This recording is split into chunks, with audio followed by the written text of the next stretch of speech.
and skin is shedding from the bone. I've gone from pillar to pariah in the slide. In seas of doubt I swim against the turning tide. Broken bodies line the walls, mighty empires crash and fall. Wings that melt when we try to soar. Close my eyes as I descend to the gold rush and its end. Take me back to before. This isn't human anymore. Look into the natural heart, following the beat of the chemical. This isn't human anymore. Tearing the connections apart, falling at the beat of the pistol. Are you still human at the core?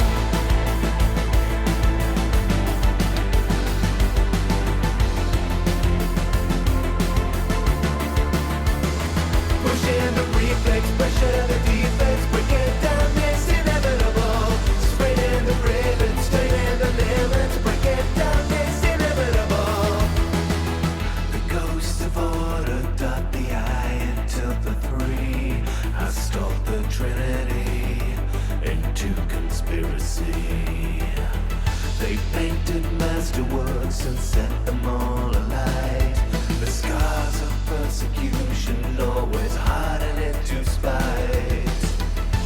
Broken bodies line the walls, mighty empires crash and fall. Wings that melt when we try to soar. Close my eyes as I descend to the gold rush at its end. Take me back to before. This isn't human anymore. Look into the night.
Hello everyone and welcome to Final Show.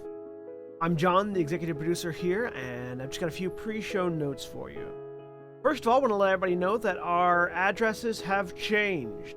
Our Twitch channel has changed from Senstaku to twitch.tv/FinalShowFilms, and our YouTube channel has also changed to youtube.com/FinalShowFilms. Next, we want to thank our $20 tier supporters on Patreon, which is patreon.com/FFilms, by the way, if you want to go throw a couple bucks our way. That's going to be Cat Waterflame, Antitonic, Samantha Bates, and Maureen Monty. Thank you guys for that. Also, our website is in the process of getting updated, so go take a look at finalshowfilms.com. We've got Mara and Jeremy are working on updating all of our stuff there, making it look nice and like a modern website, and frankly, they know what they're doing far better than I or Austin ever did. So if you want to check out the things that are changing over there, you go do that. Follow us on Twitter at Final Show Films for updates for all future things, including things that are going on with our website and going on with the Patreon page, and things that are going on live as we stream them, as well as our podcasts and everything else. So thank you very much for watching. Y'all have a good day.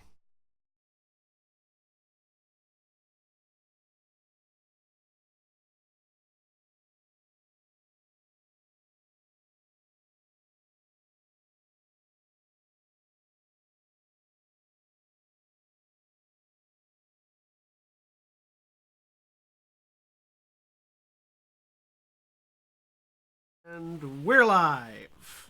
Welcome that's back. Why Treasure Planet is the least justifiably excluded from the primary canon. That's what I like how you fucked up on your own impromptu improv bit. What? I think we need to have serious Me, but I call conversations it- I call after it- game about what counts as Disney canon. I'm just glad you didn't come back and be talking about Lion King incest. All of you take 6 lethal damage. Fuck yeah! I'm dead. New I game. didn't say Well- anything. New game. Well, I guess we're going to Werewolf early. I was gonna say, don't say "fuck yeah" too quickly, Jack. That means you're on deck. I've got the entire first chapter written. So, welcome back, everyone, to Jeez. Terminus Tendency. I am William, and I am your storyteller for this Hunter the Vigil Chronicle. Joining me today, we have Jeremy. Hi, I'm Jeremy. At the moment, Kayla win. And I almost forgot. you almost forgot who you were playing. Sorry, who'd you indicate next, William? Aaron. Hi, I'm Aaron. I am playing Drew, the Lucifer Scholar. John. I'm John. I'm playing Zero Albright, the director of operations for the Chiron Group in Atlanta, and also a person with a gun in his face. Yep. And Jack. Hey everybody, I'm Jack. I'm playing Nikolai Dolka, a member of the Ascending Ones and Team Medic, who's not dead yet. And Holly. Hi, I'm Holly. I'm playing Astrid Ashwin, Knights of St. Adrian, and Murder Hobo. And Craig. I'm Craig. I'm playing Paul Spanner Phillips, Aegis Kaidoro acquisitions expert, and I am currently invisible. Until you start stabbing things. Asterisk. No, because I stabbed them from 30 feet away. You are, Have an argument very soon, I'm sure. you are currently invisible. Asterisk. Exactly. And when we last left this cell of hunters, they had finally decided that it was time to make a move against the Colonel after receiving an amount of information and enlightenment about the situation regarding the Terminus tendency. The revelation that behind the pull of behind the draw that is bringing all of the monsters to Atlanta isn't just an innate factor of any artifact that they're seeking, but rather a shadowy council of individuals who are composed of powerful beings from the supernatural races who are pushing monsters to Atlanta. Discovering that the most easily accessible would be the Nuklavi, whose lieutenant is the Colonel. Deciding to set an ambush for the Colonel's caravan by forcing it to detour through a abandoned mall and preparing to firebomb the caravan as it gets caught, and recruiting a number of werewolves to the task. The group has made a successful opening to the ambush, having wiped out the entire contents of 2 of the 5 vehicles. But as the firebombing continues and Zero on fire went to attack the Colonel in person, sorry, two of the 6 vehicles, went to attack the Colonel in person, the Colonel revealed some of the power that he had received from his Fey master, as shadows began to suffuse his form and the fires on his person began to douse as he reached up and put his large, oversized Luger to Zero's forehead. And we return as he pulls the trigger at the top of the round. So is it actually a cold shot, or is he just shooting at me normal? He's just shooting at you. Okay, so then I have more dots than it would be if it was a cold shot. Or more. I apply more penalties. Yes, you apply more armor, but he also takes less of a cold shot penalty. So he's shooting at me in melee, which means I apply my defense. It's a ranged attack, so he has a -6 to his roll. All right. Cool. That's good.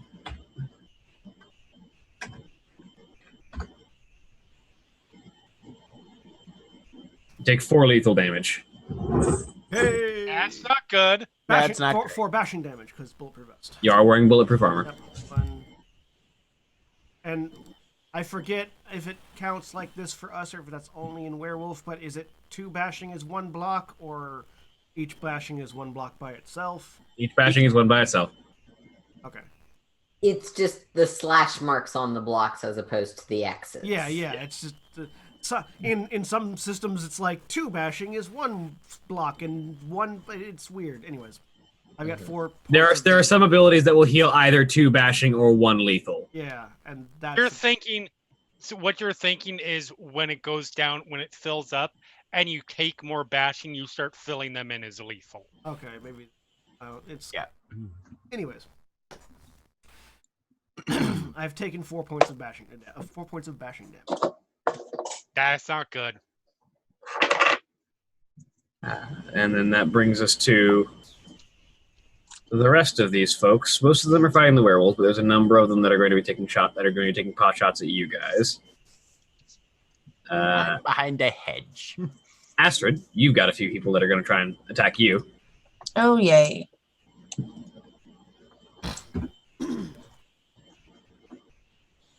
See how well any of these guys can do. Okay. Astrid and Zero are the tanks. It's fine. We're supposed to take Okay, so between 4 attacks, you take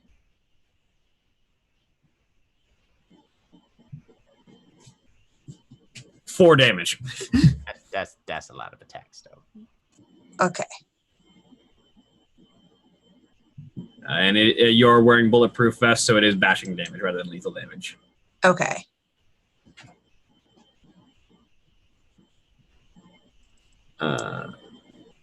Which then brings it to some of the ones that are on fire are firing at Nikolai and Kayla. And Paul is still technically not visible to the vampires, except for the Colonel, who will get to you in a minute. Paul. And just to be clear, I was 30 feet away. I stabbed him with an invisible thing, but he still knows where I am. Oh yes. Okay. you act like he cares. Okay, that's fair. I did light him on fire and he extinguished it, so. Not adhering to normal vampire rules. As it turns out, Fae don't care about vampire rules. Not usually. How many non-Colonel vampires are there? Left, 4 of them are on fire. There are 2 next to him.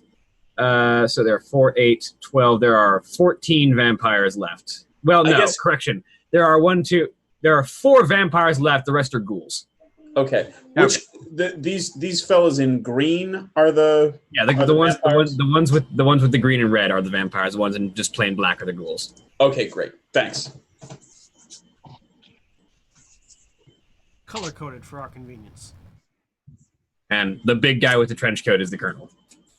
Right, and Jack Cross is the big picture in the square, right? Yes, that would be Jack Cross. As a is werewolf, he is particularly large. the picture of Jack Cross. Oh, hey there, Captain Krynos. Is it too late to change my character for your werewolf game, Joe? Captain Krynos. Captain Krynos. I am a werewolf vigilante who masquerades as a superhero. I feel like that is someone who really tried to get at that as their deed name and just won't let it go.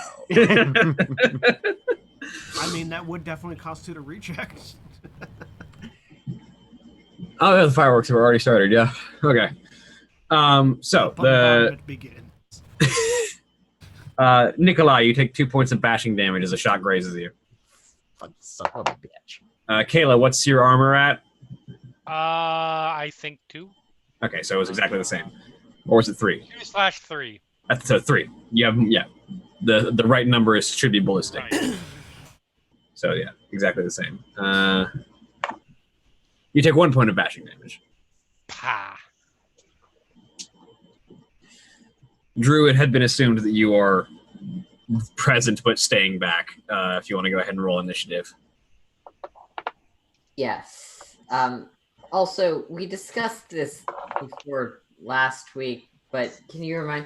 I believe we decided that Paul had done something before. Yes, you are also covered by the invisibility of Paul's artifact, which means that unless you make an aggressive action that an individual can see, you are mostly invisible unless someone is actively looking for you, in which case they have to make a very difficult test. All right. My initiative's at 10. Okay. Sorry, I just wanted to confirm that in case I misremembered. To be clear, Drew, you would have to touch the artifact that Paul has, which he cut himself and put some blood on it. Not on the part that he offered to everybody else, but just it looks like a bloody silver dish. Yeah. And it brings us blood sacrifice powers too. That brings us to Spanner. I just rented mine. Weird that we can't see the turn order. I can only see my own name on it. Yeah, I can't even see mine. Something that I would assume Paul would know, but I as a player don't know. With the scale, if someone touches it again after already having tipped off a vampire to where they are, you would have to spill more blood to activate it again. Okay. How bad off are Nico and Kayla looking? Roll me medicine. Pretty sure I don't have that one. Wits and medicine. Yeah, so I'm just gonna do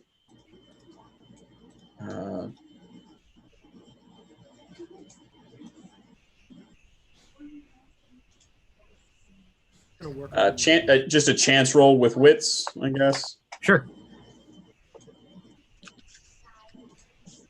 No, chance roll with wits and medicine. They look like they're better than they've ever been with that dramatic failure. Oh, fantastic! All right. Well, they look like they're so high on adrenaline they're not even feeling pain right now. Well, my cowardice will be easy to justify to myself now. And that's amazing. Let's see. Is the Colonel still occupied with Zaro? For the moment.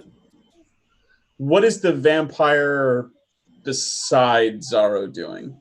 Firing at Jack Cross, who is closing.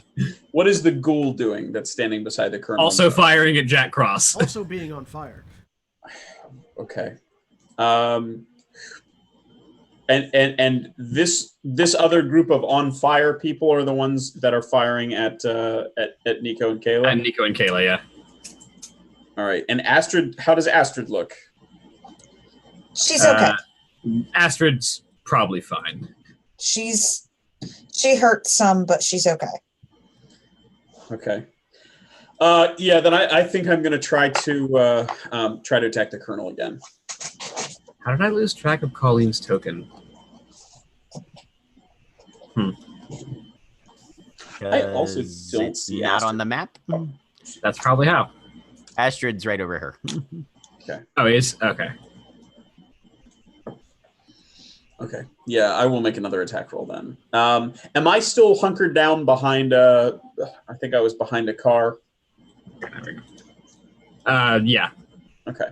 Then I'm gonna stab and then duck down entirely behind the car after I do so, like just a real hero. Dex and not larceny, weaponry. I want to steal his life.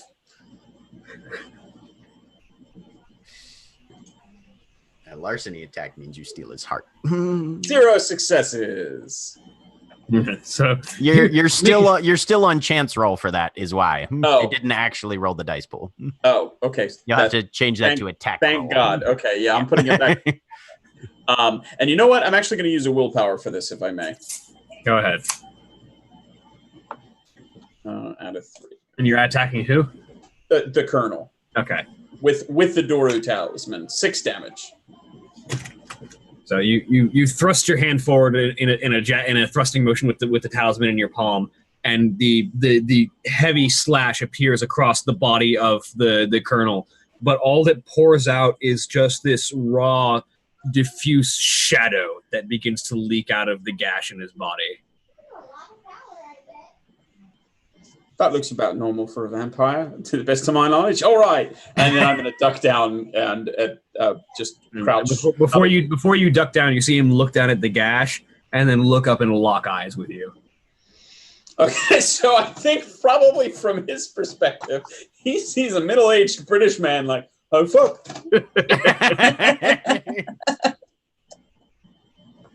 Nipping off to the pub now. Colleen is currently hidden and is going to stay that way. Nikolai. Okay. Do I have line of sight to Astrid? You can see her across the battlefield. Yes. Okay. Nico's gonna tap Kayla and just be like, Astrid's getting her ass kicked and is going to move probably, what's my speed? 9. Wow. Okay. I'm a fast boy. Yeah, he's gonna run his 9 meters and then try and put a 3-round burst into one of the ghouls that's attacking Astrid. I will assume that 9 meters will cover most of the battlefield, so you'll end up right about here. These positions are not meant to be like completely accurate. Mm-hmm. Yep. Still trying to stay behind the cover of the hedges as best we can, but yeah, cool. He's. I assume the ghoul doesn't get to apply his defense. No, but he does apply his armor, which will be 3. Okay, 3. Okay. Because they're also wearing bulletproof vests. Okay. Everyone here's got the bulletproof. I wanted to ask and make sure I could have put one on, even though I wasn't there. Yes. There were enough bulletproof vests for everyone, even on the vampire side. No. Oh wait, are vampires? Okay. So that's going to put him at a -2 on the modifier if he's doing a 3-round burst. Oh, you know what? Damn. Aw. Full miss. And then I think he's just gonna bucket back down. I think the reason you guys can't see the turn order is because I made those turns while I was sitting at the main page and then moved over to this page. Yep, that'll do it. Yep, So that'll do it. so the tokens that are tracking the turns are not actually on the page you guys are looking at. That's probably why. Don't worry, I can see it though. Okay. Jack, it says 9A in the bottom of your. Yeah, of your my thing. MP5 gets 9 again on. Okay. Because it shoots big bullets to make up for the fact that I can't hit things. I didn't know what that stood for, so I was I was hoping that meant no, this is not a good roll. Like no, it's just I didn't hit. I had nothing. All 5 of my dice, nothing 8 or above. Okay. So yeah, 3 bullets into the side of a vehicle. Kayla. All right. Sorry.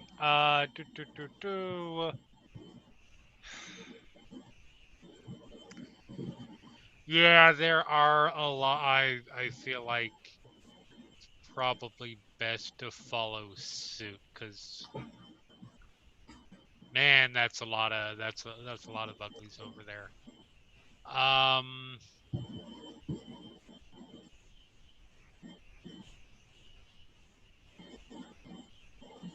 Yep, I'm going to. My speed is no. My speed is also 9.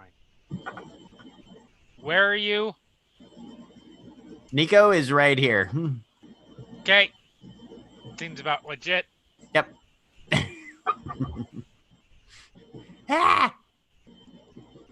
And I will just fire a shot. Attack, blah blah blah. Negatives, etc. Their armor is 3 for ballistic.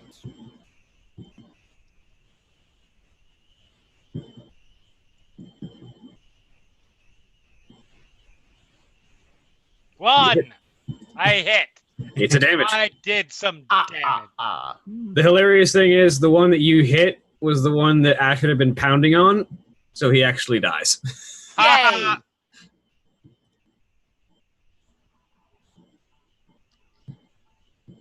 Depending on who you ask, Astrid might consider that a kill stolen, but you know. She probably will. William, stop trying to sow dissension among the players. What do you think you are, a World of Darkness storyteller? No, I'm actually a D&D storyteller. I do that there too. Fair. It is the best thing to do with D&D. Drew, it's your turn. Okay. So the blind boy is hearing lots of loud gunshot noises. Yep. Roughly knows that things are on fire in one direction.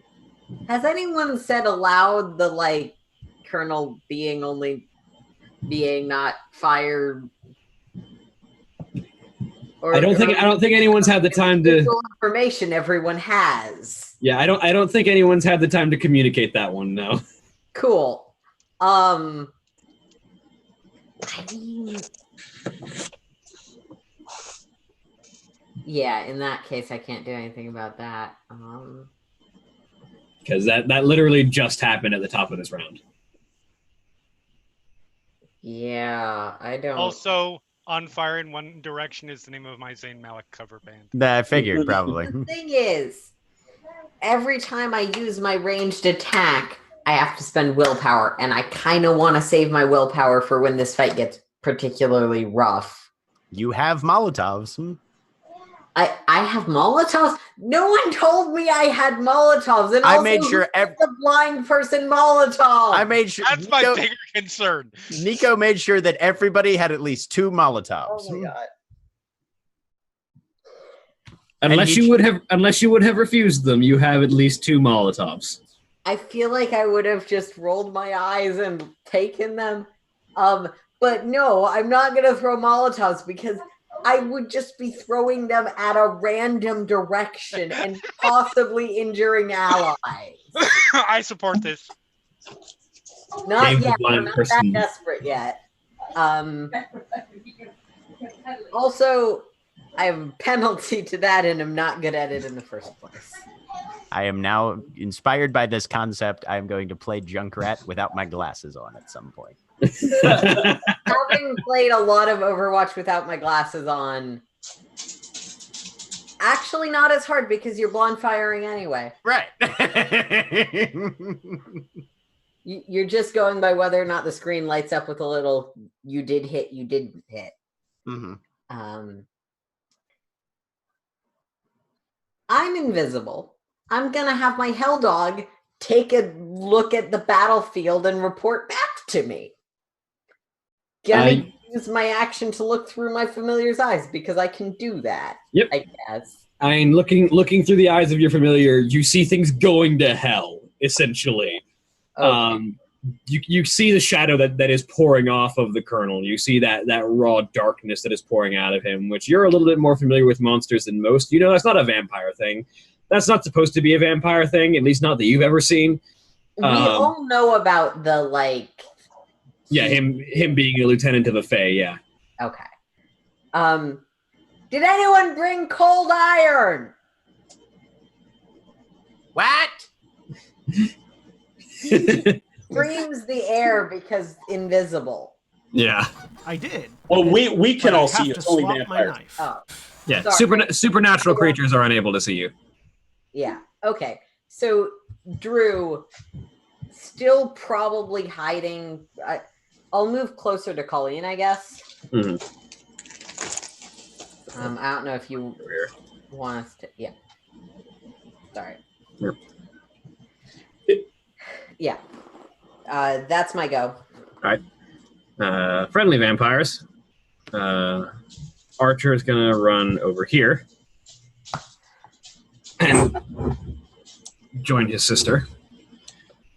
As Archer immediately rushes up next to you, moving faster than is humanly possible, you notice off to your side, Astrid, as he just sort of appears in a blur with a gun in each hand and just starts pressing them into the torso of the ghoul next to you and just firing it point blank. Which is not apparently a very good way to fire guns in World of Darkness. Nope. Point blank? Yeah. Depends on new or old. Sure. New World New also... World of Darkness, New World of Darkness, or Old World of Darkness, it's actually really good. In New World, Because in New World World, of Darkness operates primarily on rule of cool. In New World, if you're firing into point blank, they get their defense added to the. They get their defense and their full dodge if they choose to dodge. The idea being that when you've got the gun that close, they can try and push the gun aside. Yeah. But taking 3 shots with his celerity, he rushes forward and just unloads this ammunition into his target, and under a barrage of bullets, the ghoul just falls underneath the shots. Which that one is also dead. And meanwhile, Alexander will run up and join this werewolf over here. Yeah, that one's gonna die. Yep. Zero, your turn. So my problem is that I can either draw my cold iron knife and then give him another turn to shoot me, or I can stab him.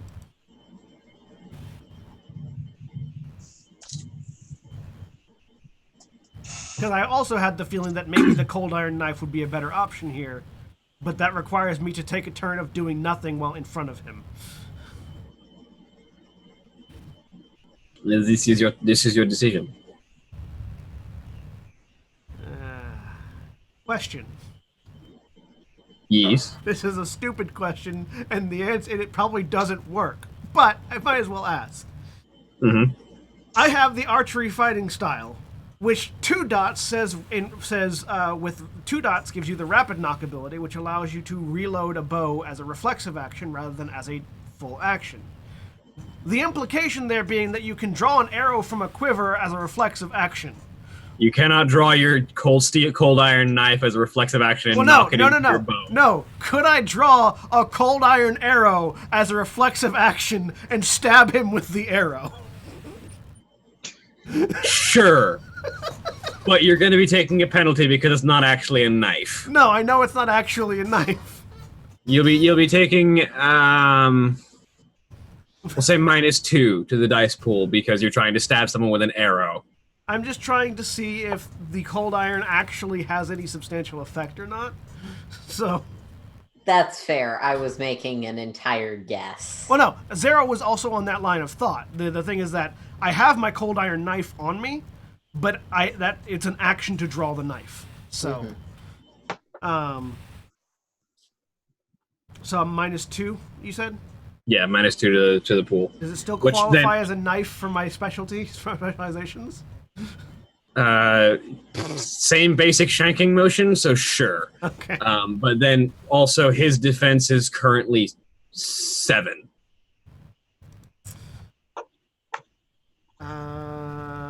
If I do that, I don't have enough dice to actually hit him, so never mind. Can always spend a willpower. I still wouldn't have enough dice to actually hit him. All of my ability to hit people relies on the damage numbers of my weapons, and so when the damage number of my weapon is -3 at that point.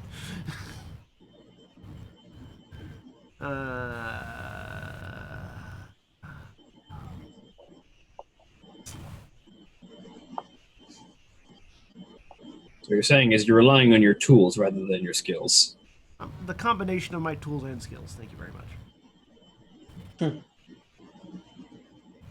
The reason I rolled 10 dice is because of the combination of the two.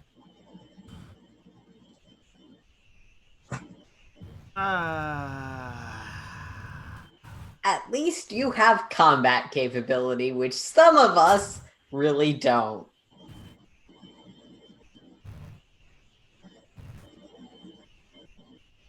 Fuck it. I draw my cold iron. I take my action to draw my cold iron knife. And that's my turn. All right. Astrid. I am. What is this? Like, what is the green thing? That would be the vampire of the group. Okay, I'm gonna go for him. All right. And I'm gonna go with the axes. All right. Go ahead and attack. The defense on him is 4. So you're going to have to suffer a -4 on the attack. Okay, can I spend a willpower on this? Yes. That'll bring it down to -1. Okay.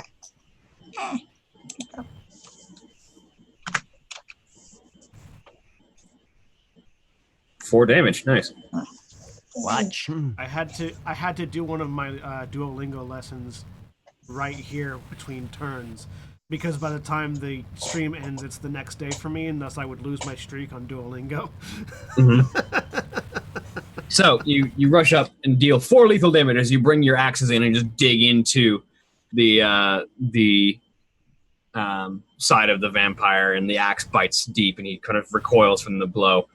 The werewolf's turn. The werewolf is going to step over here and probably going to eat that ghoul. With 5 damage, he eats that ghoul. Nom nom. Jack Cross is going to take 2 attacks. Tastes like the Weaver. With 7 and 8 damage. He just, with one claw each, just kind of grabs the vampire and the ghoul that are next to the colonel, grabs them both by the throat, and just kind of lifts them off the ground, and with his thumb just presses under the chin and just both of them. Like a soda cans. The werewolves are going to tear in. These heroes are going to tear into that group. Means if any of them survive.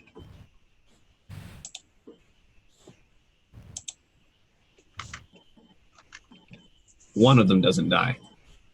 Will probably die on the vampire's turn again because they're still on fire.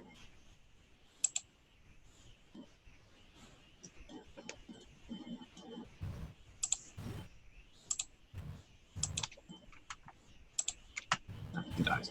All right, back to the vampires. Let's see if they die because they're on fire.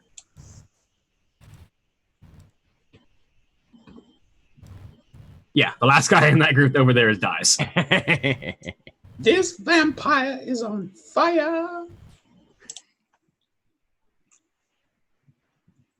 Okay, so the vampire that you dug your axe into and the ghoul next to him. Oh no, the ghoul next to him is dead. The ghoul next door. The vampire is going to try and shoot you. Well, no, he's actually going to try and stab you.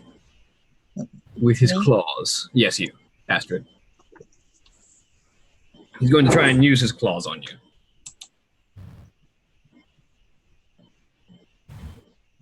Sounds like claws for alarm. Damn you fucking people. That was really bad. I like Now it. you're just now you're just doing it to do it. Mmm. Some of us have claws for concern. Am I dead?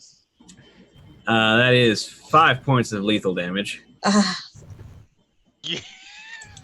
Jack, I'm gonna have you. I'm gonna have to renegotiate your pun clause in your contract. Oh, okay. All right. Well, you can talk to my agent. No, I can't. Your agent speaks entirely in puns. Should have thought of that. means that I One- cannot have Okay. I cannot have a negotiation without punching them repeatedly in the face. One might say your agent is entirely pungent. No. I am glad that I shouted my way through not hearing that. I'm really glad that I made a character that can't help you assholes not die. Astrid, I need you to make me a stamina roll real quick. Just your stamina. Okay. Because you are full up on damage. Yes, I am.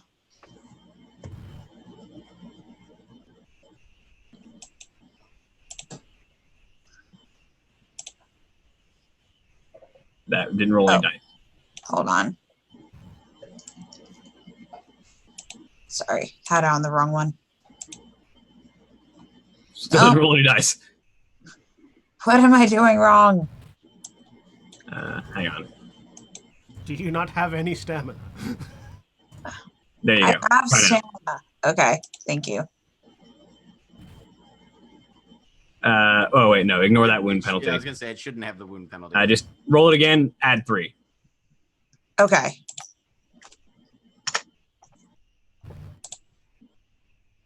You are One. still standing. Yep. Okay. You are not unconscious at the moment.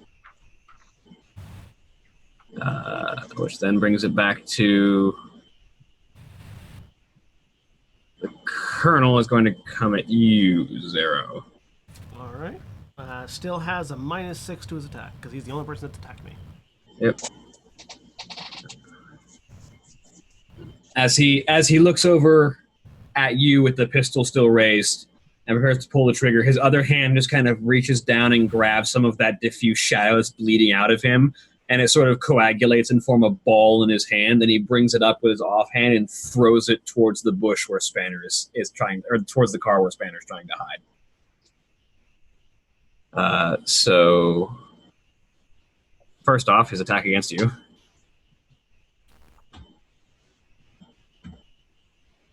It's 5 points of bashing damage. 1, 2, 3, 4, 5. Oh, look, I'm full up. Make me a stamina roll.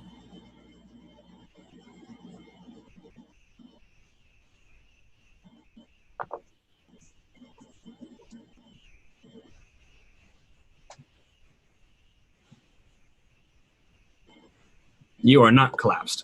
I mean, it added in the wound penalty for some reason, but You still stay, I are still still succeed. standing. I still succeed. And then Spanner. You take 3 points of aggravated damage as that shadow mass splashes against where you're sitting and begins to eat away at you. Okay, what does this look like / feel like? So it's like a ball of tar almost that splashes over the car and lands on you, and as it touches you, it feels like acid eating away at your flesh. And when you look at it, you can see the flesh that it touches rapidly undergoing necrosis. Fantastic.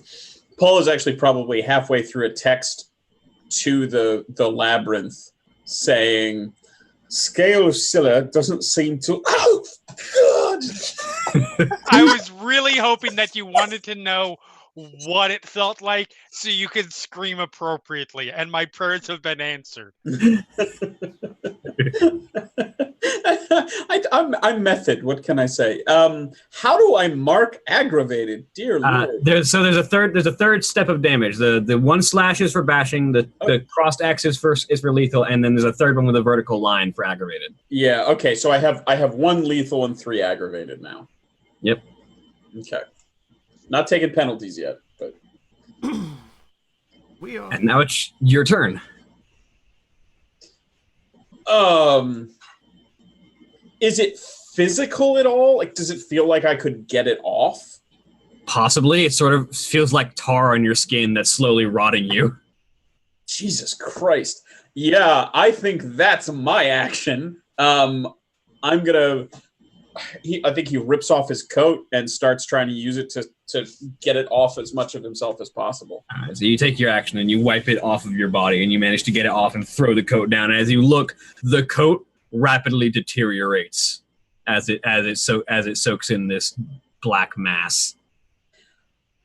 I think a cooler, more stylish hunter would have something really pithy to say, like, "Oh, good thing I got that coat half off." But Paul just throws up a little and tries to catch his breath.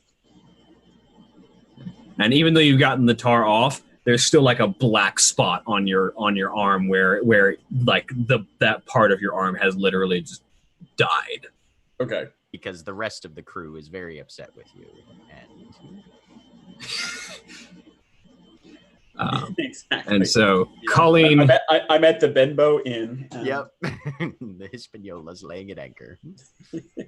Colleen is going to show herself. Actually, 1 second.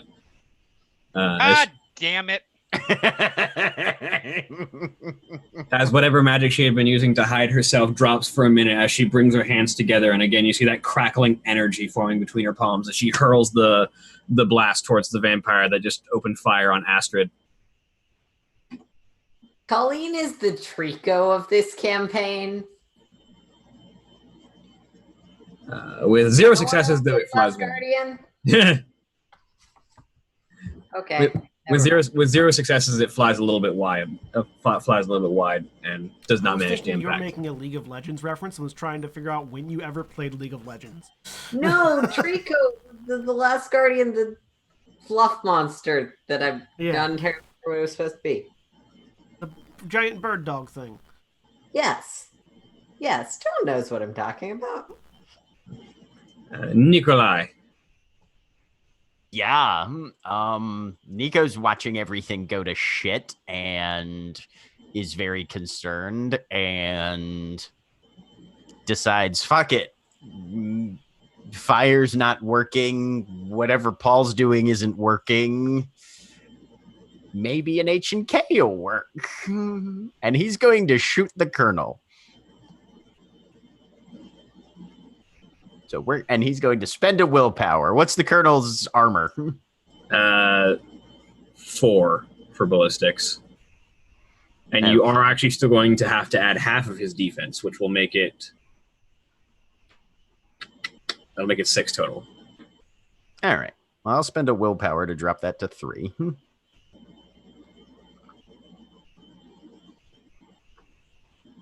And he's doing a 3-round burst, which will drop it to 2. And yep, that's all I can do. Pachoo! Hey! That's 4 damage. Yeah, it is.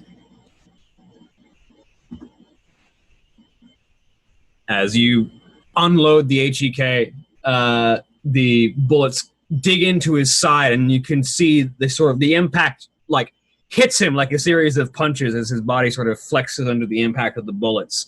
And he looks down, and you can see more of that shadow just spilling out of his torso, almost like whatever is this tar is just sort of what is inside him now. As he looks down at it and looks up at you. And yeah, he's going to basically be like, God damn it, hydrocarbons are supposed to be fucking flammable! And duck back down behind the... Yeah. Kayla. How far are we away from the nearest vehicle that not theirs? Like the nearest of our vehicles? If you wanted to take your turn, you could probably make it to one right now. Can I run and shoot? You make it halfway and shoot. I am running towards the vehicles at the moment. Okay. So Kayla just turns around and runs. All right. So you bolt. Drew. Okay, I'm still hopefully. Can I make a tactical assessment of, is this winnable at this point? Are we just screwed? Are we making an impact at all? That'd be intelligence and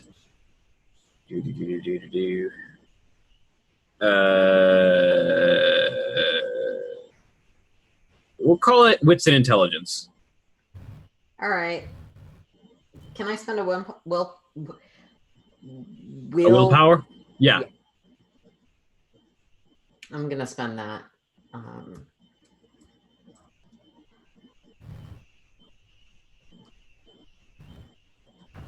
3 successes. Okay.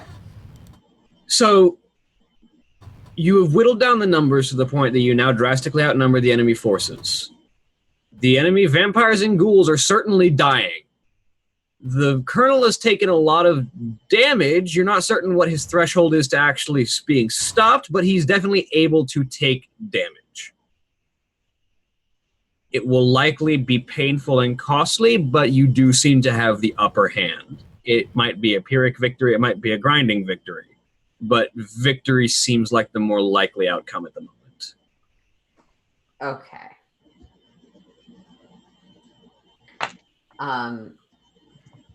I'm still not very much help to the actual combat part of this.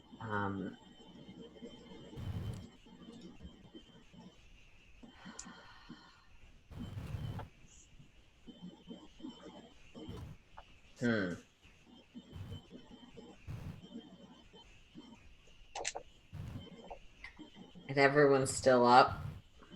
Yeah, there's a couple of people who are injured very badly, but they're still standing. Jack, do you make that stamina roll at the beginning or the end of each of your turns to stay conscious? You make it at the beginning of your action if you haven't made one already. Okay. God damn it.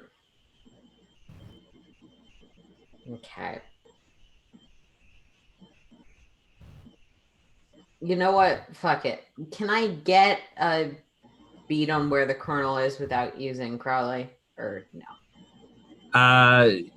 He's hard to miss. The center of the battlefield is you can get an idea of where he's at. All right, I'm gonna use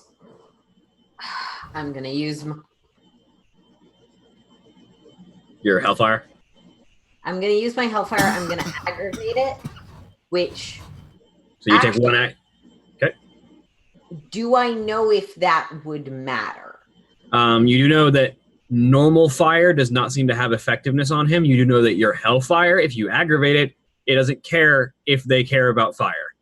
Yeah, as far as I can tell from the rules, it's just like, no, it is aggravated. Yeah, like by taking the aggravated damage, you make it aggravated damage whether or not they care about fire. Awesome. So what's his defense right now? With the Hellfire, it will only be 3. Yeah, because fire don't care about armor.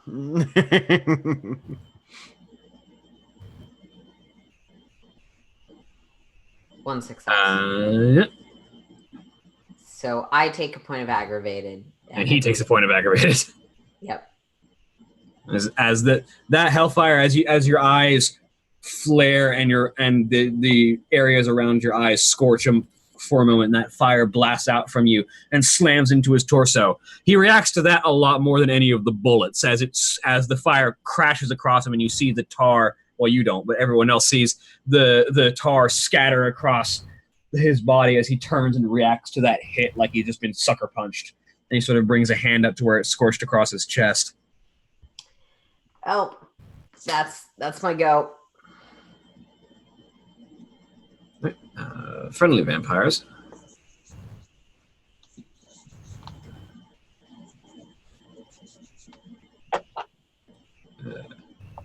Archer is going to step up and position himself between Astrid and the vampire that is trying to shoot her. And is going to just fire as much as he can.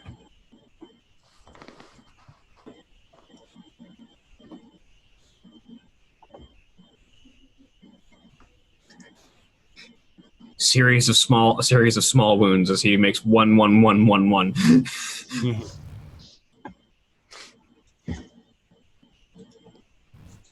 He and the vampire are in the middle of a very close-up gun duel as he's only scoring nicking wounds with his guns. And then Alexander.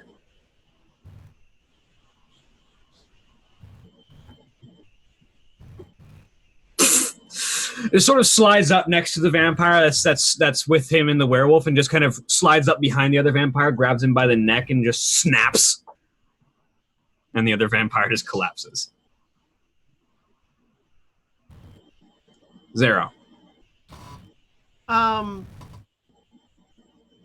I tell if the amount of like defense this guy has comes from his physical ability or armor that he's wearing? An amount of it does. He's definitely wearing heavier armor than just a regular bulletproof vest. But you surmise that it's just as much his ability and or supernatural powers as it is his armor. Like, I'm trying to figure if I do I'm trying to figure out if doing a cold shot just puts me at a far more drastic penalty than the ability that I have to counteract his defense. Because like if he has an armor of 3, then a cold shot is pointless. But if he's still reducing my attacks by 7. But if he has an armor of 5, then a cold shot would possibly be better. You definitely think that his armor would not be enough to make the cold shot worth it at the moment. Okay. I'm making a stamina roll to see if I can stay awake. Stamina. Modifier. Nope, I'm unconscious. 0 collapses. Doesn't matter. Have fun. Astrid. Hang on, let me see if my cowl continues while I'm unconscious real quick. Because I might be unconscious and dying. It probably does. I think it lasts for a scene. Yeah, for the remainder of the scene, so I'm still up. Mm-hmm. Your call will still be. So, should still probably be, Astrid, if you decide to take any kind of strenuous action, you're going to have to make me a stamina roll. Okay. Should I add 3 so I don't get the -3 Yes. penalty? Yes. Okay. You're still standing, so you can do stuff. Okay. All right. She's going for that vampire. Oh, wait. He's not dead. Oh, he's not. Sorry, I'm looking at the wrong part. Okay, he's still alive. Yeah. Yeah. She's going after him with the axes.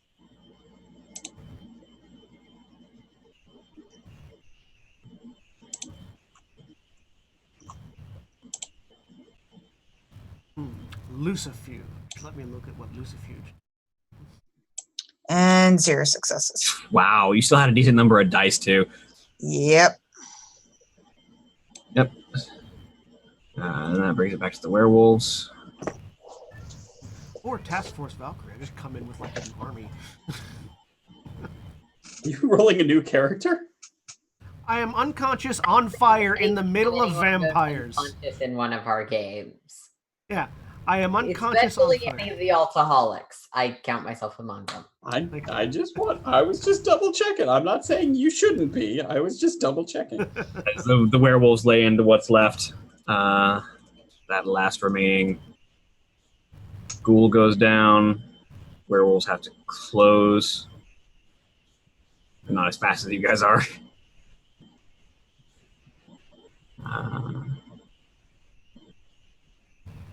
And then Jack Cross is going to dig into the Colonel as he brings his claws around and sort of swipes at the Colonel and slashes through. Doesn't do as much as he wants to, but he does an amount. Brings it back to the vampires, which you have the Colonel. There's a number of targets. First, we're going to do with the vampires next to Astrid. He's wounded. He's going to try and finish off Astrid.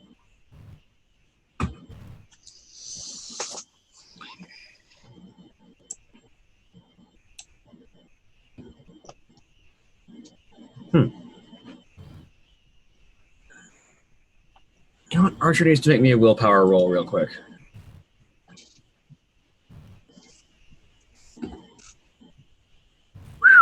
Exceptional success. That was what he needed.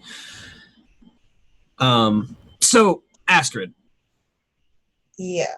As you are standing here full of bloody wounds, as this vampire in front of you sort of brings his claws forward to try and dig further into you. Your brother to your side sort of reaches out and just sort of screams this sort of, no! And sort of tries to step in the way but isn't able to, and the claws dig into your torso, and you look down at them, and you don't feel the impact. And as you look down, you see the claws are dug into you, and then just kind of slide back out. And as you look over, you see Archer, and you see the tattoos on his shoulder, where his shirt has been ripped open, beginning to glow as those same stab wounds that would have been on your torso appear in him. As he has just managed to affect you with Pain Magnet. Plot convenient superpowers. Wow. Also, undead utilizing their hunter abilities. Yeah, we're gonna have to process that later. It means I'm dead still that alive. have hunter abilities later. As he managed to make an exceptional success on his willpower roll, so... that brings us to the Colonel, who looks over at Jack Cross, brings his Luger up, and flips a switch as the underbarrel slings out and pulls the trigger as a silver bullet in the secondary barrel fires. I was going to say, I kind of what that's all about. Only have one of those, though. Maybe. As Jack Cross reels back as this silver bullet collides with his right shoulder and sends him leaning back as the aggravated damage takes hold. And very casually, the Colonel sort of fishes a second silver bullet out and puts it into the secondary barrel. And then sort of as he does that, he looks over at you, Nikolai, and just spits, and a globule of that black tar substance that it seems to be his blood now flies towards you. What is your armor doesn't matter, and you're at a distance. Your defense doesn't matter either. Okay. But cover might matter. Yes. So we'll say -2 for cover. Whew. You take 2 points of aggravated damage. Okay.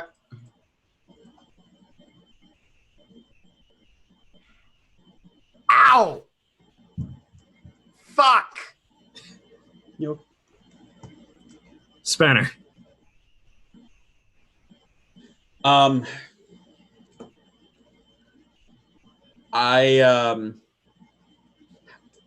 No one has gotten him with cold steel yet, correct? No one's managed to injure him with cold iron yet. I was going to, but then I passed out. No, I know, it was a good call. He's got his knife on the ground if you want to try and sweep it up and stab him with it. I have one still. Okay. Actually, I might have two. Who did Eamon give his to? That was Jeremy's other character whose name escapes me at the moment. Nina and Craig both got cold iron blades Okay. from Eamon. Yeah, then in what is probably a very unwise decision, Paul's just sort of looking around at the situation, glances back down at his rapidly dissolving jacket, makes the decision that range doesn't seem to be helping terribly much, and is going to how much of this fire is still here around where Zero is? It's sort of dying down. It's mostly just Zero himself. Which way is the Colonel looking right now? At Nikolai. Okay. Can I get up behind him at all, or at least try to approach without him seeing me? You can definitely try and approach, yeah. Okay.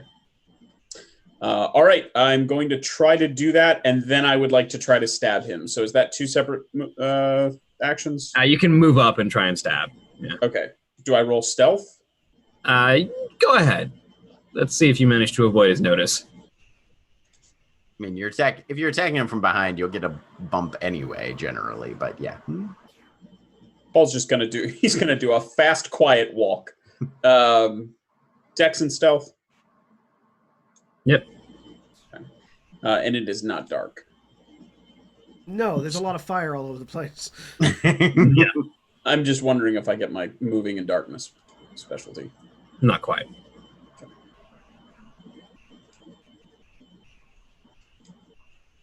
Sorry, I'm arguing with the sheet. There we go. 2 successes on the stealth. Let's see if he notices you. He is sort of distracted.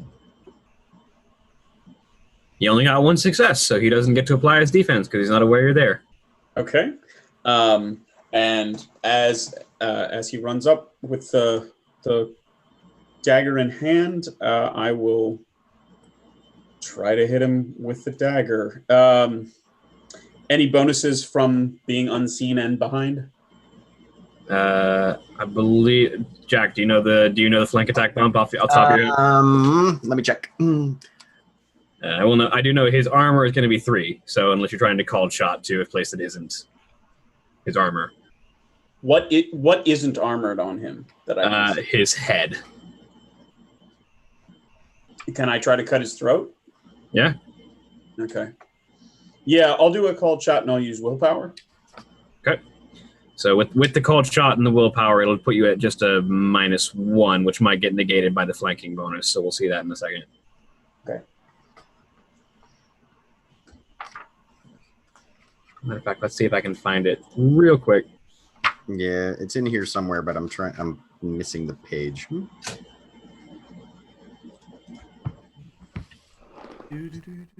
Oh, this could break my head real fast if this doesn't do much.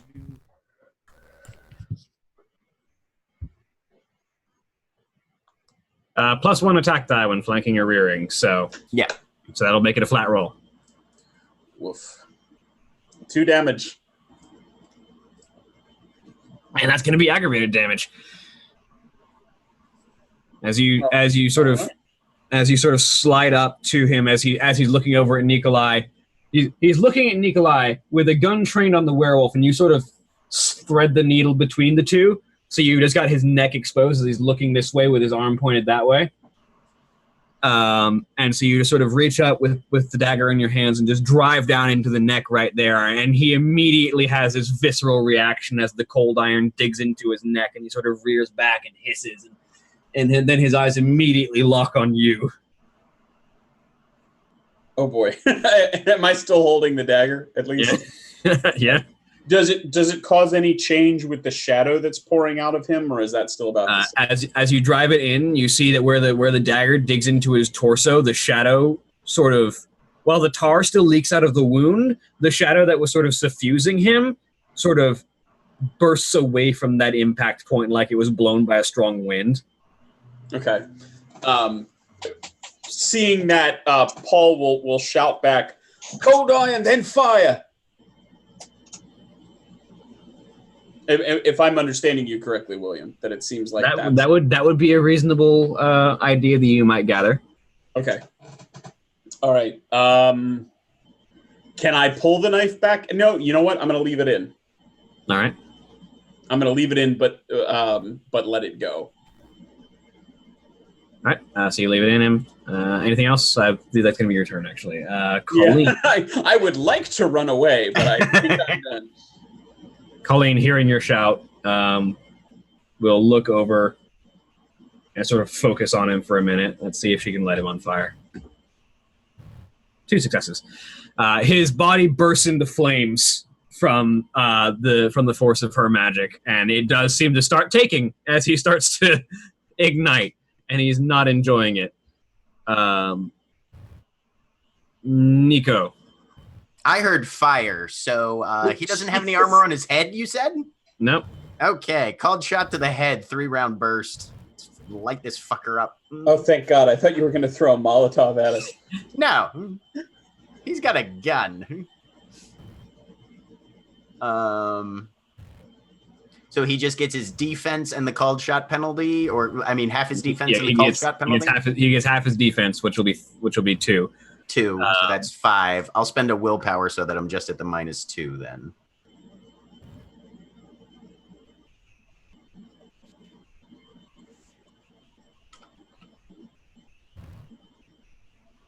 And let me make sure I've got everything else tagged.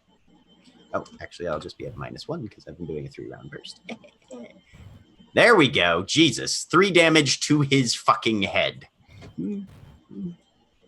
I mean, this isn't D&D, but how do you want to do this? Yes! I just want to blow his fucking head apart. So as he staggers from the cold iron dagger and then suddenly is on fire, and you can see that he's struggling not to scream from the effects of that. You sort of line up the H&K and sort of very carefully just sort of put his glowing red eyes right between the crosshairs, and then squeeze the trigger, and there's this very satisfying pop as his head becomes a watermelon that just goes away. Thank God. Am I still getting burned by whatever smoky, nasty shit was? Yes, you take attached 1 to me? more aggravated damage. God, dude. Okay.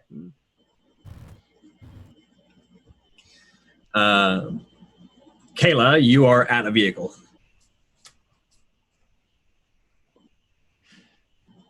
And you hear Nico go, "Suck it, motherfucker!"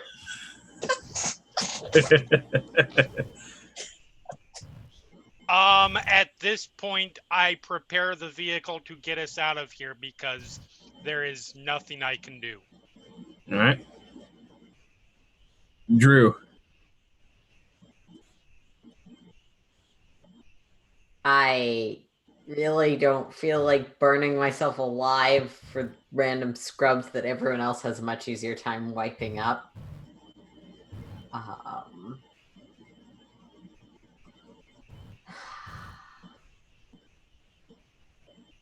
Oh, I really don't have anything I can do. Jeez. I'm combat useless, so that's my turn. Okay.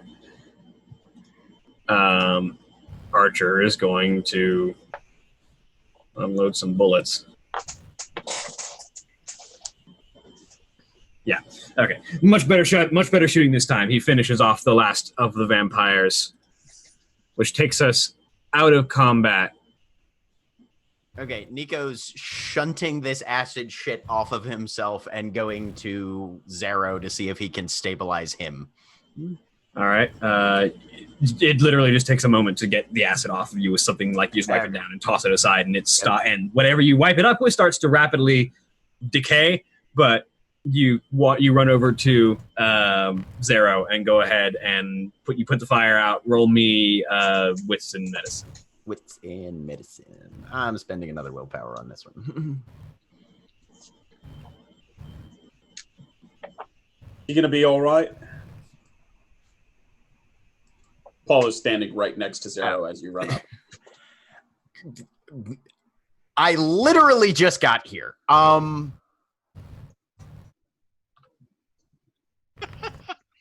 One success. Oh my God, look at those ones. You managed to stabilize him at the very Okay. least. Well, he's not like actively bleeding. We're gonna need to pack some of the. I'm fucking.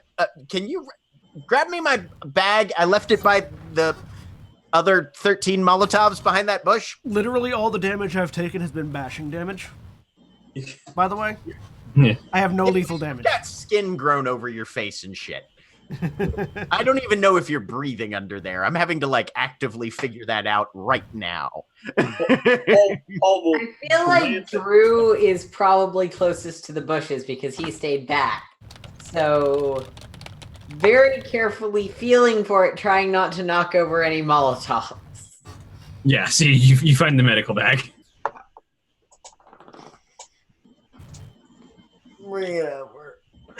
Thank you. You're a gentleman and a scholar. Fucking Christ. And yeah, he's just going to start patching things and people up. As the werewolves sort of comb over everything to make sure all the vampires are dead. I forgot about this. Over the course of the entire fight, my dog has been going bananas. Yes, your dog has been howling consistently and is still doing so. Sorry, I just needed to contribute that. Drew, is your dog okay? Yeah, things are dying. No, fair. Not on my fucking watch, they're not. I mean, none of us anyway. And Yes, ideally. No. Death is Sure, psychologically triggering for a canine. Okay, awesome. I'm gonna let him assume that. Okay. Who else needs to? No, we got a decent pulse. All right. Somebody help me get Zero to the vehicles or some. We're going to have to get the fuck out of here. This place is going to be swarm. Where's Kayla? Are we going to have law enforcement on us? You hear over to the side. Someone might need more immediate attention as Archer calls over and is helping hold Astrid up. As Astrid is collapsing. While I have some medicine, so I will go over and see if, while the medic deals with the person who's more critically injured, I can help Astrid, or more unconscious, more visibly critically injured. I can help Astrid in some way. I think during the initial period after Nico told Paul that he needed space to work, Paul will start going through the colonel's pockets. But if it becomes apparent that somebody needs to be carried somewhere, he's going to stop doing that and go and help. So as you start fishing through the colonel's equipment, you find his Luger with the silver bullet and with an underslung barrel that carries silver bullets. You find 10 more silver bullets on his person. You find his armor is an improved ballistic armor. It's like a bulletproof vest, but instead of 2-3, it's 3-4. How gross is it with Colonel bits? I mean, his head was splattered against it, so. And while the tar is still leaking out of his body, it seems to have lost its acidic consistency. And there's a glint from inside the neck stump. Okay. Is anyone paying attention to Paul at this exact moment? Well, Nico's trying to keep an eye on everybody. So, William, would I be at a disadvantage would there be any penalty to me seeing what Paul's doing? Wits and composure will say -2. All right. I technically still have my Eye of Ra active, so that's going to be a net +2. Cool. Okay. Kayla, I'm assuming you're bringing the car around. That is generally the plan, yes. So you'd probably be pulling up about now. Okay. So yeah, you do notice that Paul sees something in the body of the colonel than Nico. Okay, I've got other things to attend to, but noted. All right, Paul, I think will still actually, I guess he's still wearing his gloves. We'll make sure that they are intact and then reach in and try to pull it out. So you reach in, you have that squelchy sensation of reaching into a body. There's shinies in there. And you sort of fish around and find something hard and metallic. And you grab it and pull it out. And you find there is a small metal nugget roughly shaped into the form of a tiny heart that is sort of oozing this black tar. Okay. That's terrible. Paul will just sort of can I try to figure out what it is, if I've ever seen or heard of anything like this? You can roll me wits and occult. Who was it among the group, and I apologize, this is me not remembering offhand, who was it among the group that knew most about the Knuckleavy? Yeah, of your current group, that would be Drew. Yeah. Okay. All right. Paul sighs in anticipation of that conversation. But will turn his glove inside out over it and put it into a pocket. And if I've realized that Nico has seen what I'm doing, we'll say something that bears investigation later, and just put it into his pocket. Yeah, And sure, then- whatever. I don't care. Okay. Which is probably new for Paul. That is very new and refreshing. I like this. Which is one success. I mean, aside from being a literal heart of darkness, if you had to take any kind of guess, this is probably the link that would connect him to the Knuckle of E that Alexander spoke of, that you might be able to use to track down the first general. Okay. All right, great. Okay, and then how it works.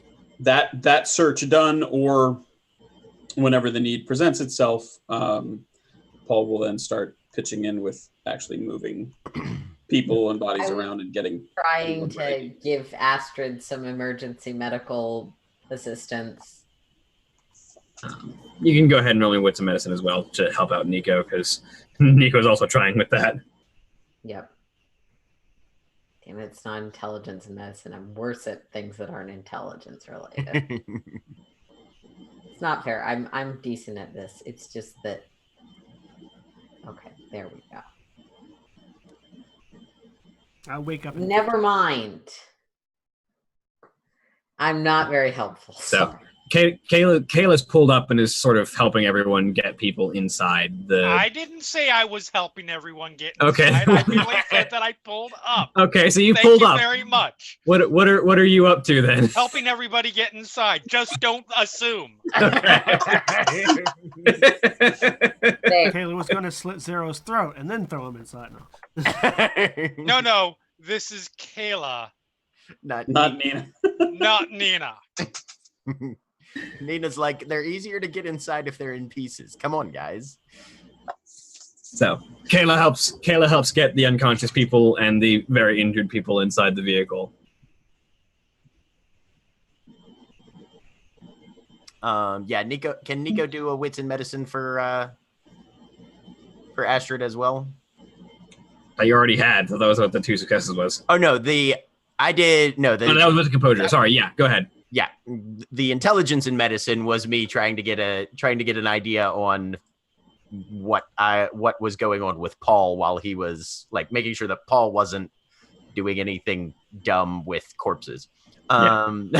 Which he was, just not in the movie. Just not in that same sense, probably. So yeah. Okay. 4 successes for Yay. Okay. You can turn 2 of those lethals into bashing damage. Okay. Jesus, they ripped you to pieces. In 15 minutes, I wake up. I'm fine. Then I As punch your you in the face doctor, and knock that's you a back down. wonderful attitude to have. Congratulations. Verity. Are we going to have like law enforcement up our ass really soon or what? I can't remember your screen name, Kayla. I'm sorry. Jeremy has food in his mouth. As is always the case when someone tries to talk to his character. It is hilarious because I specifically try and time out. So I'm like, okay, this is a moment somebody else is handling something. I can take a bite. Hey! Never assume. I don't know. I haven't had a chance to do anything about that yet. Okay, well, if you get a chance, if you get a chance. I believe we had set something up though. Yeah, you had set up a screen before you set the operation We up. had set up a screen, and we also have a cleanup crew ready to come in. Yeah. Don't you need We to should call be the good. cleanup crew? Yes, I do. Great. So we need you conscious for that. Yeah, but we said it. Does he? Oh, Is he on the verge of death at the moment? Anyone? Someone tell me. I think everybody's more or less transportable. Okay. Yeah. When Then I you did snap. say you saw the I smack Zero to wake him up. Just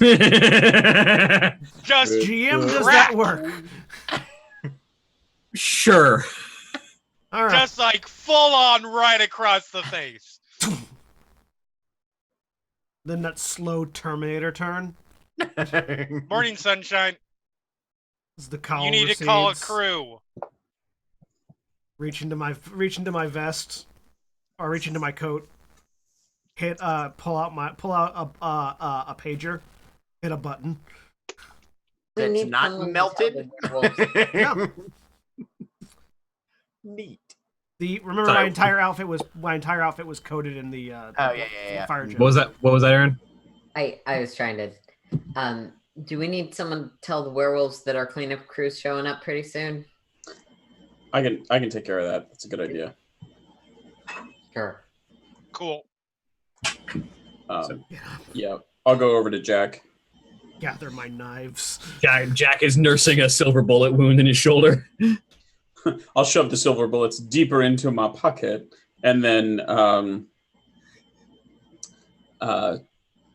say, well, all things considered, I think that went rather well. You doing all right? I will be once the healers get to me. You got something that somewhere you can go to and get that taken care of? We've got a cleaning crew in to get this whole place mopped up. Yeah, well, I gotta. Okay, you guys take care of the bodies. Yep. All right. We're gonna get back to home base so I can see a healer about this. Good. He is back in human form, right? Or is he still in at this point? Yeah. Then Paul will hold out a hand to him and say, "Glad we finally managed to track the slippery bugger down." You realize you're holding out the hand that would go to his right hand, which is the shoulder that has the bullet in it, and He'll swap and put out the left. So he shakes with the left hand. Yeah. Well, hopefully that'll quiet things down at least a little bit for a while. That would be nice. Let us know if you find out anything further, and we'll, of course, do the same. Right. You did good today. Uh, I can respect the work that you guys put in. Paul smiles and says, well, you know me, just stand back and let all the professionals do the work. Nico's head pops into the frame. And if you want some extra Molotovs, we got them to spare. So if you need a few for the road, just, help yourself. Paul's just like, Aaron, you're muted. You're muted. They gave a blind person Molotovs. Please take the Molotovs away from them. Let's be Reno, clear. One of us gave you Molotovs. but yeah, Paul just follows up with, Okay, so replace they with he, and Drew will say the same statement. Reno, get some Molotovs for us if you don't mind. He says as he turns and starts heading back, and another one of the werewolves, a sort of bald-headed, sort of faintly tan, sort of pit bull-looking guy, actually. Mr. Sort of. Worldwide. You can't say Pitbull's name we- without saying Mr. Worldwide. Before we jet away, is there in the large communal vehicle, I would assume something like bleach? Probably. I pull it out, look around, take note of who's injured, take note of where they were, and go over and start pouring it over blood. Makes sense. You sort of very quickly douse the areas in bleach, and Yeah. anything useful should be gone by the time anyone who actually wants to inspect shows up. I watch Kayla do that, and while leaning against the vehicle, you do know that's what the cleanup crew is coming to do, right? No offense. It's nothing against you personally. But considering why you're here, I don't think that we should have supernaturally empowered hunters' blood give your group access to it. Please, cloning of supernaturally powered hunters is at least a year off of our schedule. I'm just saying, I think everybody will feel better about this. William, Yes. looking at the remains of this carnage, which of the vampire's vehicles is the least fire damage / bullet ridden? Actually, surprisingly, it's the Colonel's Humvee. I mean, it wouldn't have been if I've gotten the chance to do what I was going to do. Hey, Spanner, Yes, sir. did you find that fucker's keys when you were going through his shit? Did I? It wouldn't have been on his body. It would have been on the ghoul driver. But yeah, you probably could have found him. Yeah, I assume if everybody's, for the moment, tucked away, Paul's probably just going through other bodies to see what he can turn up. Not taking... Paul's Well, looting corpses. He's probably taking IDs, Yeah. but not wallets or cash or things like that. But yeah, keys. Yeah, the driver is one of the ghouls that was next to the Colonel, and he's got keys to the heavily armored Humvee. Got him. Dibs. Gimme. Paul shrugs and tosses him the keys. Yes. Is that? I actually keep in mind that license plate might be on a whole bunch of people's hit lists. Oh yeah, no, I got friends who can handle that for us, but I'm thinking a heavily armored kind of rolling medevac thing might not hurt, considering we've got a whole bunch of other things we're gonna have to kill eventually, probably. Sure, just don't die because people think that you're a vampire Nazi and want to kill you for it. Paul smiles and says, hey, "Give me an evening in a clear, quiet place. I think I can tidy that up for us." Oh yeah.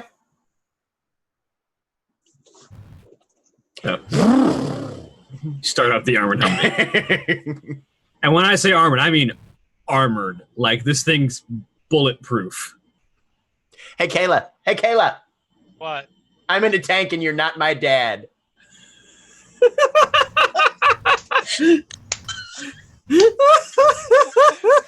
All right, I'll play along. Get out of the tank. No. Get I'm in out. a tank and you're not. Oh, it's the best video ever. I am your dad. Get out of the tank. I assume I'm that they play literally out in a the tank. entire video. Yep.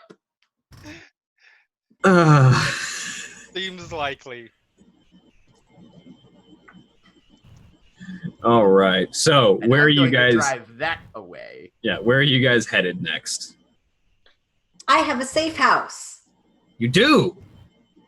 I'm going to go there. I'm going to recommend we go there. Works for me. As Archer sort of sits down next to Astrid and sort of examines the 10 claw wounds that have spontaneously appeared in his torso. Oh yeah, before she got into the van, Astrid tried to get onto her bike. That wasn't gonna work. Paul, if Paul sees that, he'll sort of scutter in that direction. Like, Anyone else drive a bike? Yes. Archer was not going to let you get on that bike. Oh no, I'm sure he wasn't, but she was going to try. For sure. I pull out my phone and I'm calling for someone to come get my car. All right. Yeah, I can't. I'll Take the bike. take care of the bike for you. I'll make sure everyone Don't has the hurt it. address of the safe house. Don't what? Don't hurt it. I won't. I know what I'm I'll hurt doing. you. I drive safely. I mean, to be fair, even if she did hurt it, it would show up good as new in a garage sometime nearby in the next day or so. Yeah. Because that's what Knights of St. Adrian tattoos can do. Knights of St. Adrian tattoos. They're just fucking magic. Yep. But yeah. To a safe house we go. Knights of St. Adrian tattoos. What you get when Gabriel, the Archangel, gets really into the Mad Max series. Yeah, honestly. I mean, from what I've seen of him on Supernatural, he probably was in the Mad Max series. So, you guys adjourn to a ancient renovated gas station that has been set aside for use as a safe house. There's a half-finished bunker downstairs that is very clearly made by people with a specific mindset that is murder. I'm not actually sure if there are any guns down there, but I know there is gun storage. No, there's a weapons cache down there. There's guns and ammunition. Okay. I didn't remember if we got that far. I just remember we put did. up storage. Yep. Unfortunately, they were not stored properly, and it's been really hot. So now there is The ammunition cooked off. Now there is just a giant crater where it used to be. See, You are. I feel like between Drew's specific concerns about using a gas station and people who are obsessed with guns, they're Right. probably stored safely. That's fair. Also, it would have to get really hot to heat up the bunker underneath the thing that hot that much. Like the world would have already ended at that point. Okay. I mean, it would take a significant temperature to cook off ammunition in the underground bunker. This is fair. You don't know how fucking hot bunkers can get.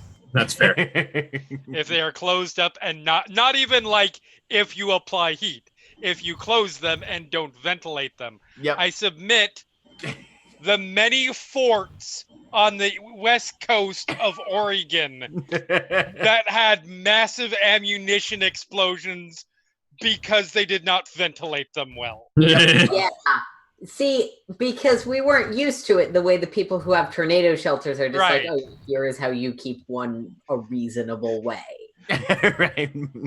But Prepared news junkies that did not do their research. I feel like this. I feel like considering Drew's knowledge and the Mulcahy's Oh, for sure. Yes. paranoia, this bunker is probably properly vented.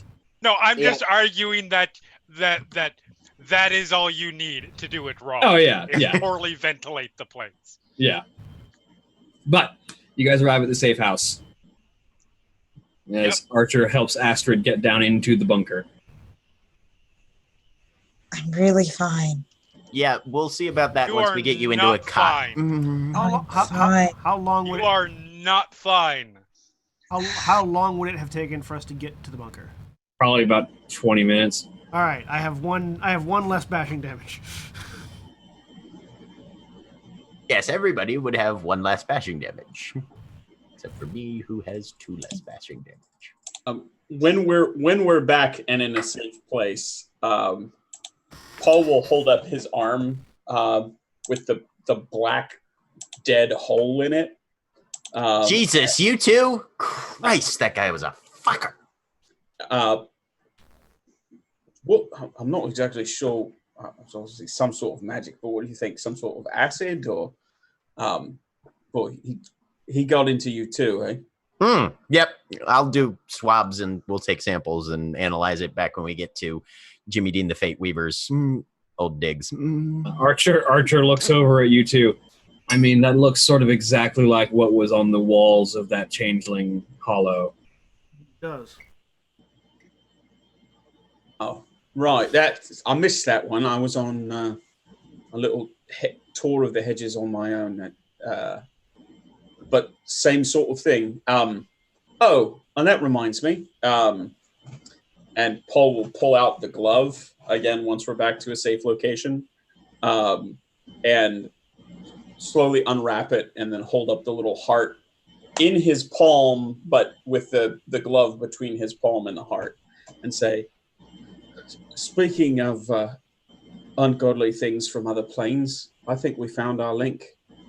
That's downright fucking creepy. And the small heart is still faintly oozing that tar-like substance, though it seems to have lost its sheer acidic and rotting potential. I feel like I want to put this under glass so that nobody has to physically touch it for a while. Hang on a second. Well, Kayla's like, Paul, Lab glass. good for you. Oh, if anyone needs spare clothes, there's a giant trunk of various sizes in the corner. Oh, neat. Dress up. Paul- Cool. Paul That's flashes, creepy. Paul But flashes Kayla like a big toothy grin and says, "What did I tell you? I'm a team player." I feel like the answer to that's objectively bullshit. But good for you. Progress. Archer kind of Don't forget, I've surveilled you all. Archer looks at his That's ripped creepy. to shreds shirt and is like, "Yeah, I could probably use a new shirt." Yeah, Astrid will probably inspect Archer's wounds. Like, she can't do anything about it, but... They don't bleed, because he doesn't bleed, because he's undead. Right. Several of you will notice that there are bullets stuck to Zero's jacket, which he sort of reaches up and pulls off and tosses down. Reaches up, pulls off and tosses down. All right. Are his tattoos still lit up, or... Not anymore. Okay. And she'll, run her fingers over the tattoo. So I didn't think this could work anymore. Yeah, neither did I. But I guess the Lord provides. I mean, I'm grateful that I'm not dead. I'm grateful you're not dead too, and that's probably not going to be the case if you keep sitting up. Lay the fuck down, Jesus. I'm fine. You are... Jesus Christ. I'll lay down when I feel like it. You can keep saying it. It doesn't make it so. Like... Archer, please get your sister to lay down. William, Sis. what time is it? Probably close to midnight by this point. Sis, you need to lay down. Come on. All right. And I am assuming because it's an underground bunker, worst case scenario, the vampires can stay the night here safely. Yeah. Okay. I don't imagine that'll happen, but... Well, no, I mean, I feel like Eamon and Sean would have been very certain to put multiple skylights in our underground bunker just for this case in point. But That could probably be closed easily, yes. I mean, I feel like there are definitely places that are completely light free. We call them the cells. Yeah. Mm-hmm. Also, We didn't have the budget for cells in our build guide. no, we didn't. yeah, Didn't have the money. unfortunately. If we had the money, though, there would be a there, As a torture den, we weren't gonna come in on her thing. there Right. wouldn't be any sunroofs. There would be a series of very discreetly placed in the wall mirrors, so that when the sun comes up, it just floods the place with natural In the sunlight. 2 days that you guys had this, did you have time to set? No. If we had No, if we had the money, we would have done that. If we'd had the money and the time, we would have done this. This is the sort of thing that the Mulcahy's draw on the backs of their placemats with the crayons that they bring for the kids. Yeah, it's at like the restaurants. So, right? in one of the air ventilation system portions, we've mirrored out the ventilation system, so sunlight comes up and just and then series of mirrors, so it just radiates the room in sunlight naturally. Well, But alright. in its place, there's a couple of skylights that can easily be shut. Okay.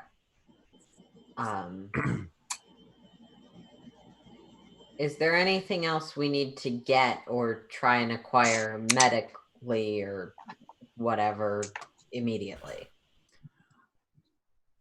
I think I've got everything I'm going to need immediately in my bag. And then once I get access to my car again, I'll have everything else I need for follow-up and recovery.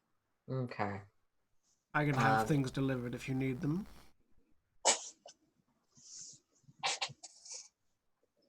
Yeah, we might be able to set up a drop-off transfer site somewhere a few blocks away. Certainly.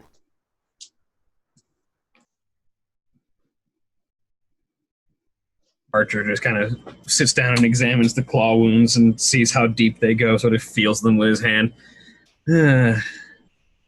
That'll take some time. Don't know how to fix that. You might... We regenerate very, very slowly. Yep. Are you going to need to Get some actually have what get some blood. Yes, I'll need some blood to sort of speed the process, but Got it. I didn't ask and I wasn't going to. Zero is looking at the vampire after he says something about regeneration with the look of somebody who is doing a math problem in their head. Nico is checking out Astrid and seeing if she needs further medical attention. Zero, stop being creepy.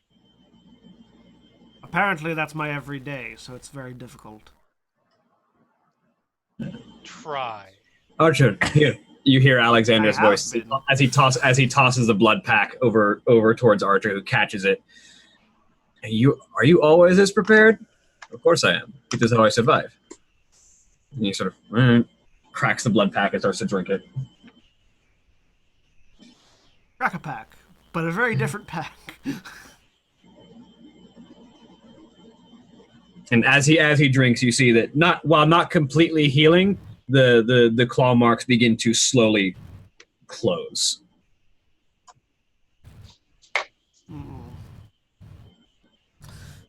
Well, there were some surprises, but it seems like we've managed to get the job done.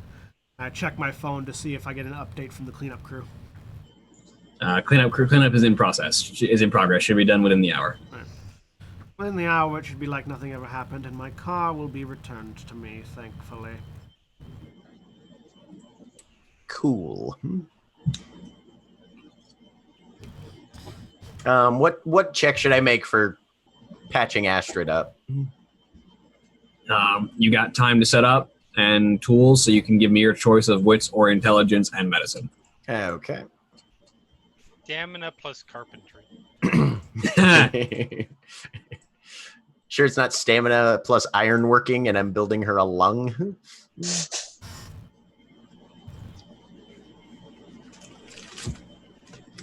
Okay, and with my normal set of tools, does my trauma specialization Yes. work for this? Okay, You can throw an extra die in there. okay. That's weird. It didn't do the medicine. Do the medicine as well. What's wrong with you? Fix yourself. Do the medicine, you say. There we go. All right, let's try this again. All right, 4 successes. All right. And you can either with the tools on hand, you can either you can heal. You can completely remove 2 points of lethal damage. Okay. Yay. And how much more does Astrid have? She has had 1 more lethal, and the rest is bashing, and it'll go away in time. Okay. All right. Day or 2, and you should be back to full capacity. Thank you. Yeah. Fluids, rest, light duty, if that's a thing that you believe in. At least for a day or 2. So would like murdering and torturing people fall? That would be more heavy duty. Also, when I say fluids, I'm talking milk, water, juices, not vodka, alcohol. whiskey, beer, that sort of thing. A little bit of those is okay, but scant at the most. If I drink enough beer, does it count as water? No. No.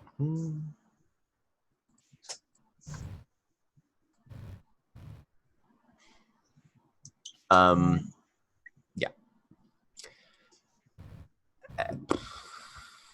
Okay. Zero has been tended to. Paul. You muted Craig. Yes, sir. Get your ass over here. We're gonna do science. Nothing wrong with my ass, but yes, let's take a look at it. And he will come on over. Is it wrapped up at all, or Do what? is the arm wrapped up at all? Did you wrap it at all? He would have bandaged it somewhat. Yes. Okay. All right. Yeah. So he'll come over and I guess roll back the shirt sleeves as much as possible. Do you mind Okay. if I observe, Nico? Sure. It's mostly, hey, how necrotic is this tissue and that sort of thing. I'm But sure. I'm interested in the after effects of this stuff. Okay. Would this be an intelligence in medicine, Yeah, I'm guessing? This one would be intelligence, yeah. Me as well? Sure. Me too? If you want. Yeah, well, maybe Paul would like to keep track of some information about supernatural stuff. Out of curiosity, does my amputation specialization apply? I hope not. Dear God, no. How bad is it? Are you curious whether or not this limb will need to be removed? I'm just curious about what the damage, like what the extent of the damage is, and if amputation specialization indicates like, yeah, this is severely enough damage or would have been severely enough damage that it may have needed to be removed. I don't know if that would apply or not. Sure, go ahead. Because I do have an amputation special. How much of this is 0 successes, though. Wait, what? Why didn't it roll medicine? Oh, because I have wound penalty. That's right. I still have a -2 to my wound penalty. I'm right. too injured to analyze. Paul doesn't definitely know what's happening, but So with one success, Yep. the wound is definitely necrotic. Okay. You don't know how deep it goes. You'd need some more time and tools to examine, but considering the arm is still functioning, you would imagine it's probably just surface level. Okay. It might have gotten to like top layers of muscle, but Right. We're not talking any deep tissue or neurological or bone damage, probably. yeah, probably not. Right. And it's definitely coding as necrotic, not Yeah. chemical. Yeah, it definitely seems like necrosis. Not radiant. Well, it's not fire damage. It's not acid damage. is this Groucho Marx plays D&D? Yep. That I would watch that. I would 100% watch a D&D game streamed with everybody pretending to be old style Comedy actors. No, old style Hollywood personas Right. as they play characters. So like fucking Bogart and like Jimmy. Well, you see, Stewart. I think my paladin would probably well golly put a smite on that guy. I think. Fucking Katharine Hepburn. Do this. Oh my God. Alfred Hitchcock. I feel like Hitchcock would have to be the DM for this. Yeah. Oh yeah. No. 100%. Hitchcock is the DM. Holy shit. Ooh, Anyway. Daddy Diarats. I'm just sitting here thinking about how expensive it would be to hire impersonators for all these people, and it's like, No, Hitchcock would be the DM, and there would be absolutely no short scenes. Right. Because he's the master of the long cut. Yes, he is. So that's what you get Sorry, off of the examination of the wound. Okay. He will actually like make a small tissue sample from his own injury and just stash that for further analysis later. You imagine Paul given will ask enough- you- Sorry. given enough time, you imagine the necrotic tissue will probably just flake off Okay. as new tissue grows out underneath it, as long as it hasn't gone too deep, and you suspect it's probably the deepest you would expect is like upper layer of muscle. Okay. So everything should be able to grow back. Cool.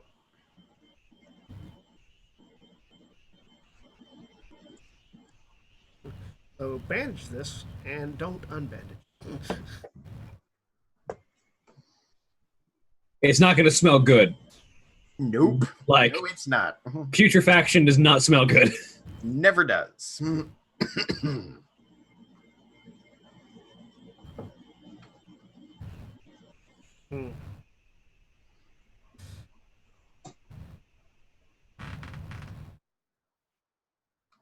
Aaron, you're muted.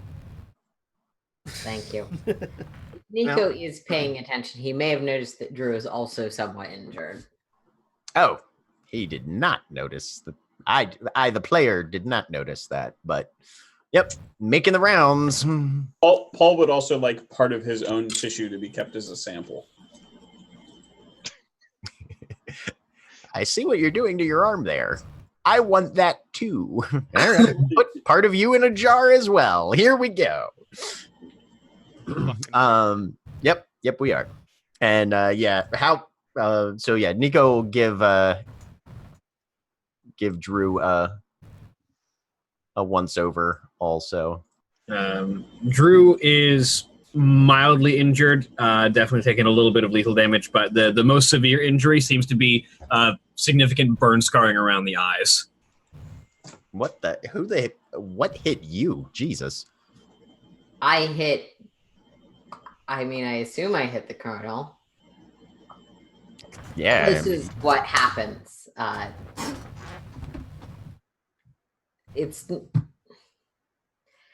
He's just sort of waiting. Sort of, without actually using the ability, fog up his eyes with fire.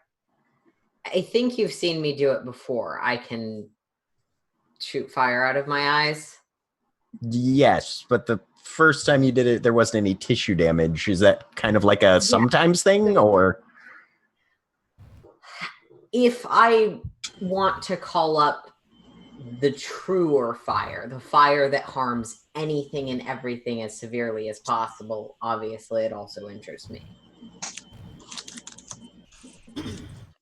As your doctor, don't fucking do that then. Just get along with the regular stuff. That's not... I mean, this is we're fighting a fire immune vampire. The regular fire was not going to work, and I wasn't going to walk up to him with my little sword and go stab. Y'all motherfuckers are always so self-sacrificey. Okay, all right. Well, this is I probably... would like to point out that I ran to go get a vehicle to run the motherfucker over. That's fair. I also couldn't do that, but that was a good plan.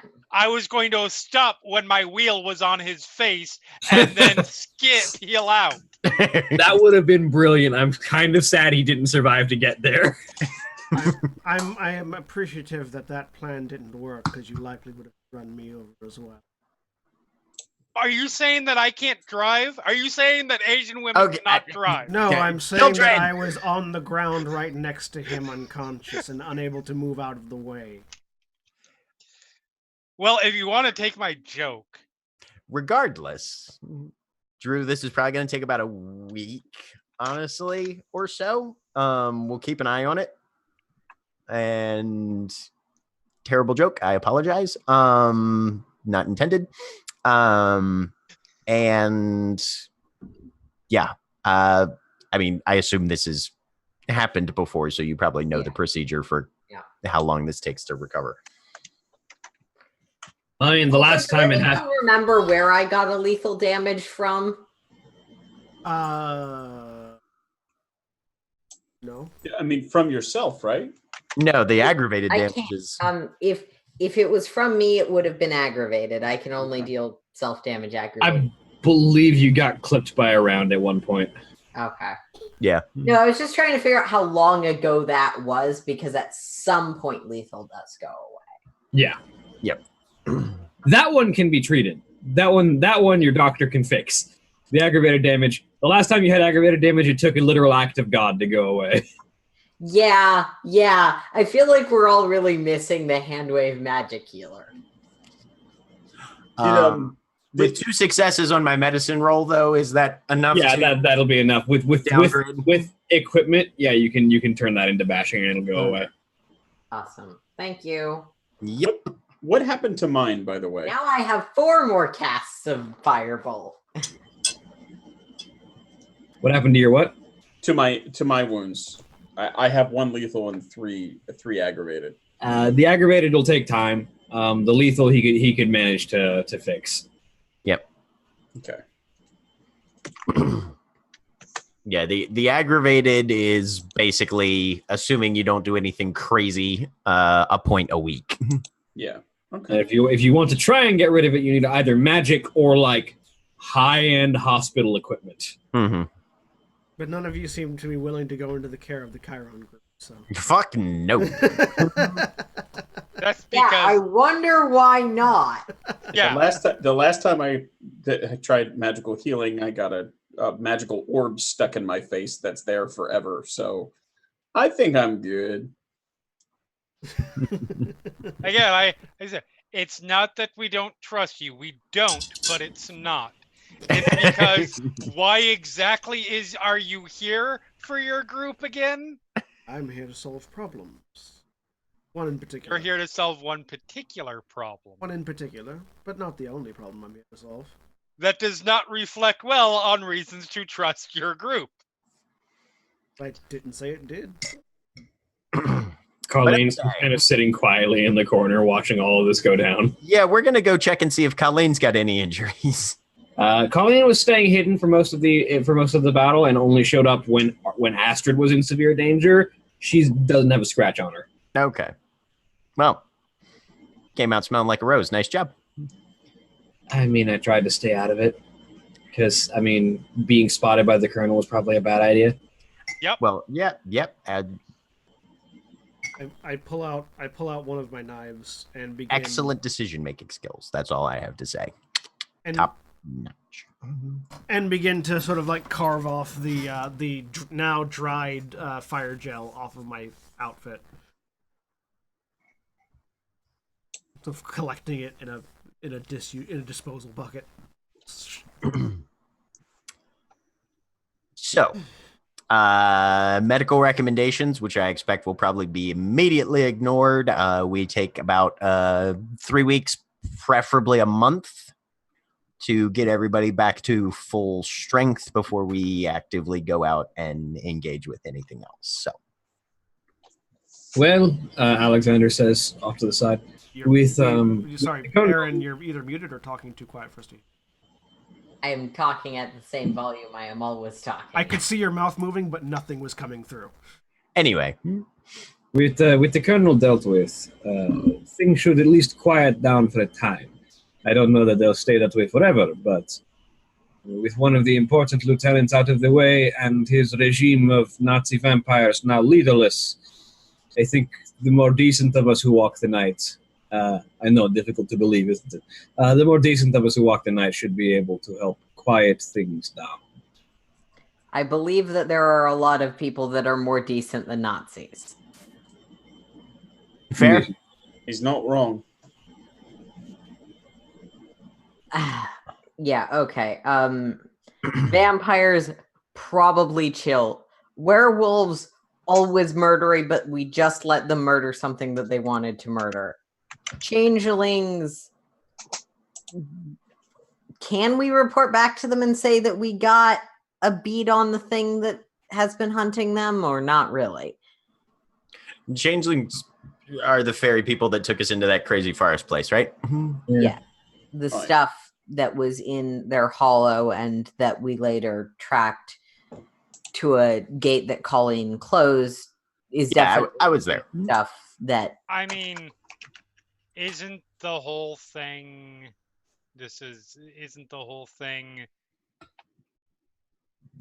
like something they would definitely want information about?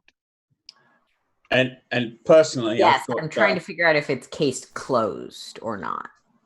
I mean, I think it's not quite case closed until we deal with the Knuckleby itself. No. Probably no, of course not. But I certainly... I'm just wondering if... because I thought the question was, are we telling them? Giving them an update? And I would say yes. I've got a bit of a bill that needs paying there as well. So I'm happy to go and report in, or if anyone else wants to come along as well. Funeral. If you've got bills to pay with anything Fae related, your funeral. But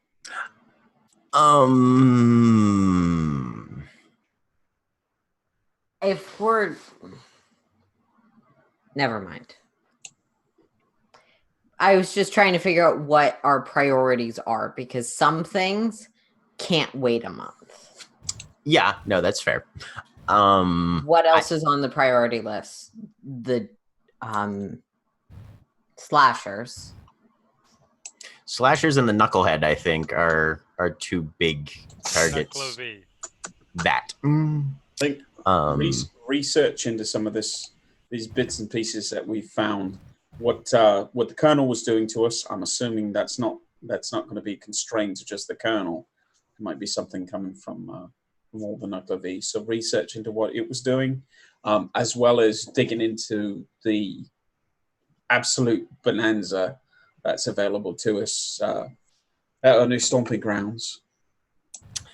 Yeah, Drew, maybe you and me and Kayla should go down to Little Joe the Fate Weaver's library and see if there's any. You know he's my dad, right? Colleen says. You can at least get his name right. Sorry, he said bonanza and my brain went on a spiral. Remind me again? Alexander, sort of like the vampire. Huh. There's a decent mnemonic. Okay. Your name's Alexander? Yes, that is my name. Alexander Ravenhall. That's I need a fucking notebook. Okay. I hand you a notebook. Thanks. It was on the shelf. It probably has murder designs in it if it was down here. No, just a couple dirty Irish limericks, actually. But okay. So yes, Colleen, if we can go back to your dad's library and do research on the fairy thing, and then Paul can go talk to them about stuff. What do we want to do with this metal heart shit thing? It's definitely related, probably. Mm-hmm. And I take I'll put on some random gloves. You want to roll an intelligence and occult? Investigate? Yep. Yes, I do. Go ahead. Do I get a dreams bonus? Because dreams is my specialty. I will say yes. You can go ahead and add that. That's an extra die, correct? Yes. All right. I'm spending a willpower because I'm feeling petty today. 0 successes. You know, that's how the dice feel about me a lot of the time. But no, only 3 successes on 13 dice. 13 dice. 10 non-successes. But 3 of them were. Yep.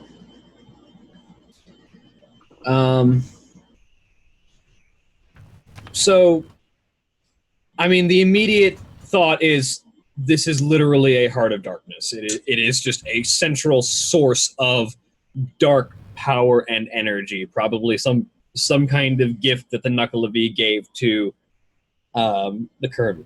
Gave to the Colonel to enhance his abilities and alter him to make him a more appropriate servant. Based on your mythological knowledge of the Knuckle of E, the Knuckle of E is often associated with oceans and water and corruption thereof, so it definitely seems appropriate that this thing is pumping black, brackish fluid to sort of replace the innards of whatever it is placed inside. Of the sort of Orkney fey creatures, the Knuckle of E is an embodiment of sort of rot and decay, so the powers it exudes seem on par.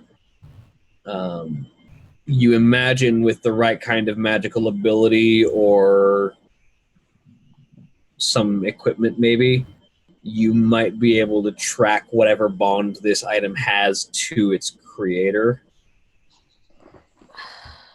With the right magic, it's probably traceable. It's definitely something that was replacing his insides with itself, probably modifying him. We can probably do more research on it with the resources in the Fate Weaver's library.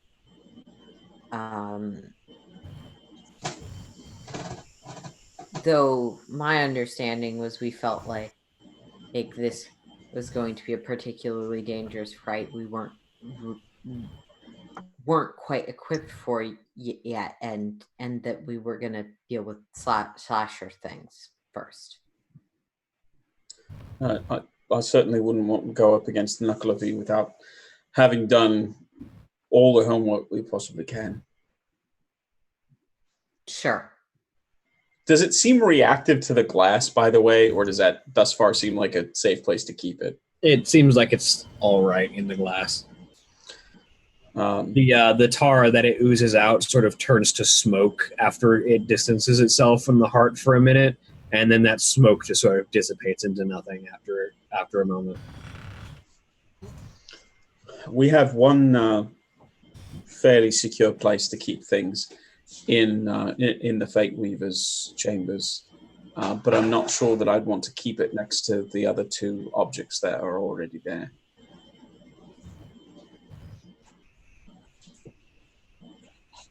Any thoughts on... Yeah, bringing it back there could be a mistake. We don't know. Well, if you'd like to keep it in the same location but not in the same physical space, we can certainly acquire some sort of isolating containment device that it can be placed in for the time being. That's not a very hefty ask. I'd be more comfortable with that. I don't think having it in the layer in general would be a problem, but I wouldn't want to put it inside the statue with the fetters and with the veil.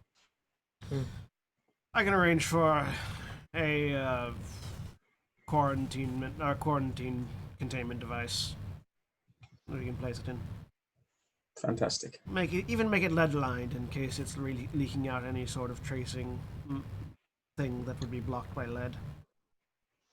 I hadn't even considered that, but sure. Yeah, no, we don't want Superman finding our fairy heart. Well, any number of a wide variety of things. Radiation, energy, yeah. Mm-hmm.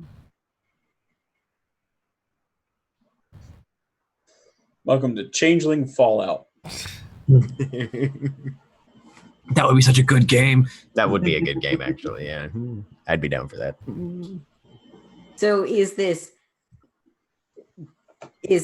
changelings that have survived to the world-going Fallout, or Fallout's logic applied to changelings? I like the idea that changelings. All of the above. Changelings that escape from Arcadia, only to find themselves in the apocalypse in Fallout. Yeah, right. Only to find themselves in like fucking the Capital Wasteland or some shit. Yeah. I finally got out of the hedge and everything is nuked to hell.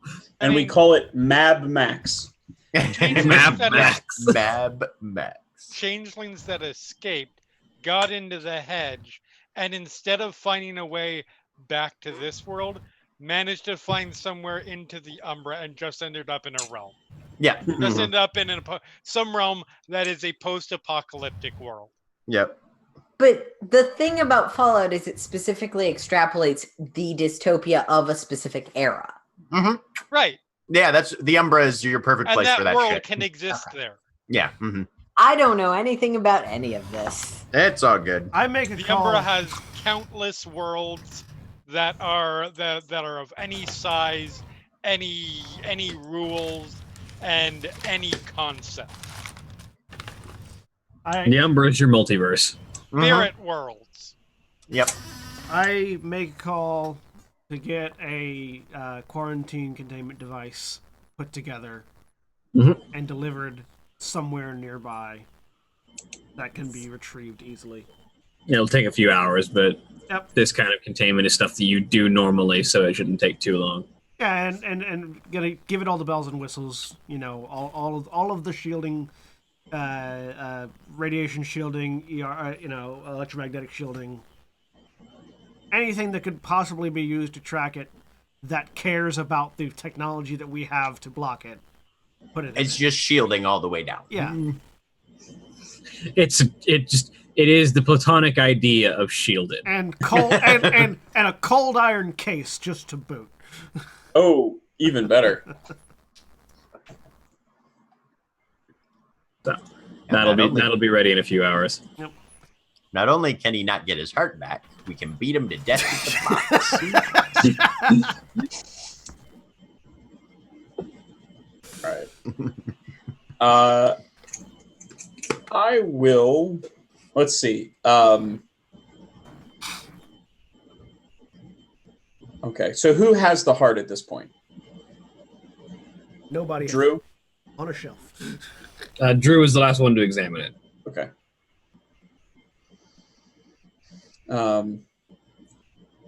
Okay, yeah. As long as Drew seems to be keeping his hands on the heart, that sounds fair.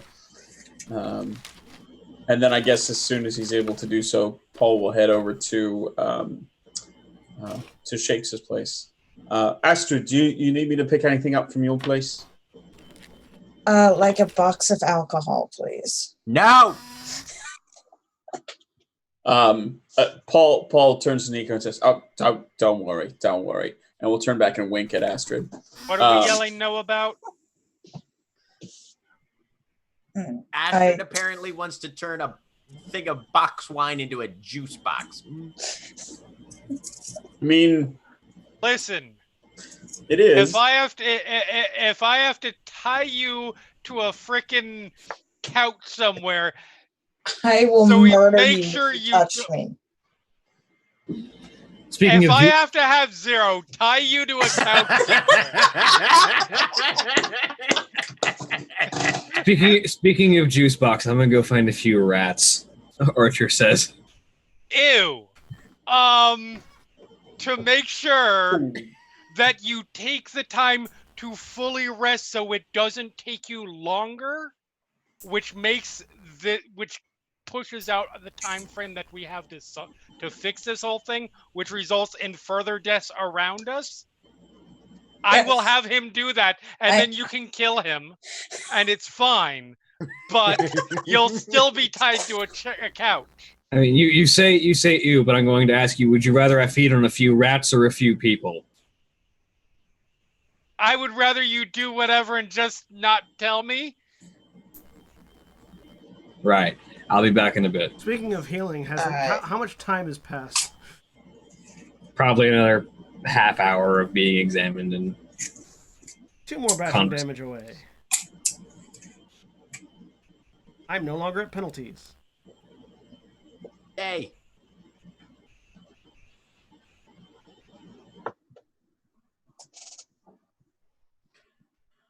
Okay.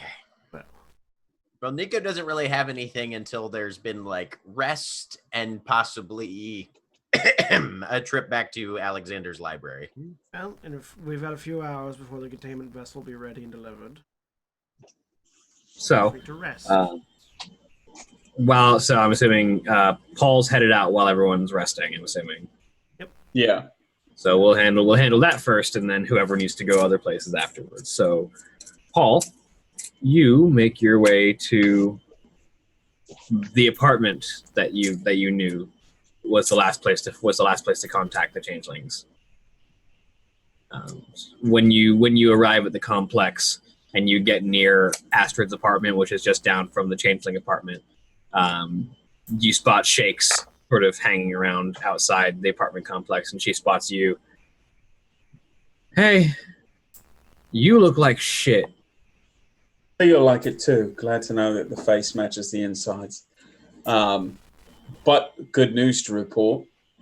We took out the colonel, the knuckle of his, at least one of his little soldiers.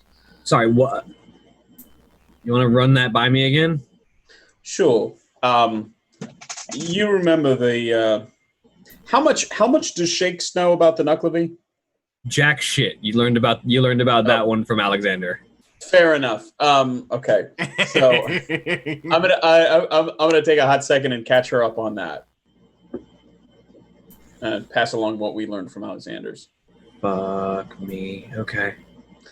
Right. So, but we're already underway. They've got lieutenants, or in this case, a colonel, serving them. It looks like they'd lodged just a little bit of material, looked like a bleeding black metal art that was lodged, in this case, in the neck. We pried it out. We've got it isolated. I'm going to try to use it and track back the next in line there.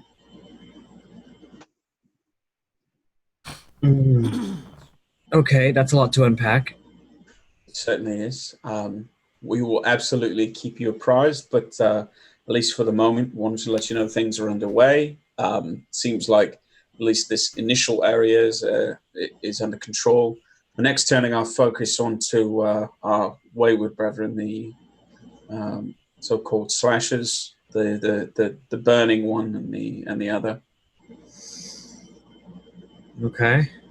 And we're going to continue working forward to make sure that these powers, the Nuclear and any associates it may have, will stop whatever they're doing to draw everyone into the area.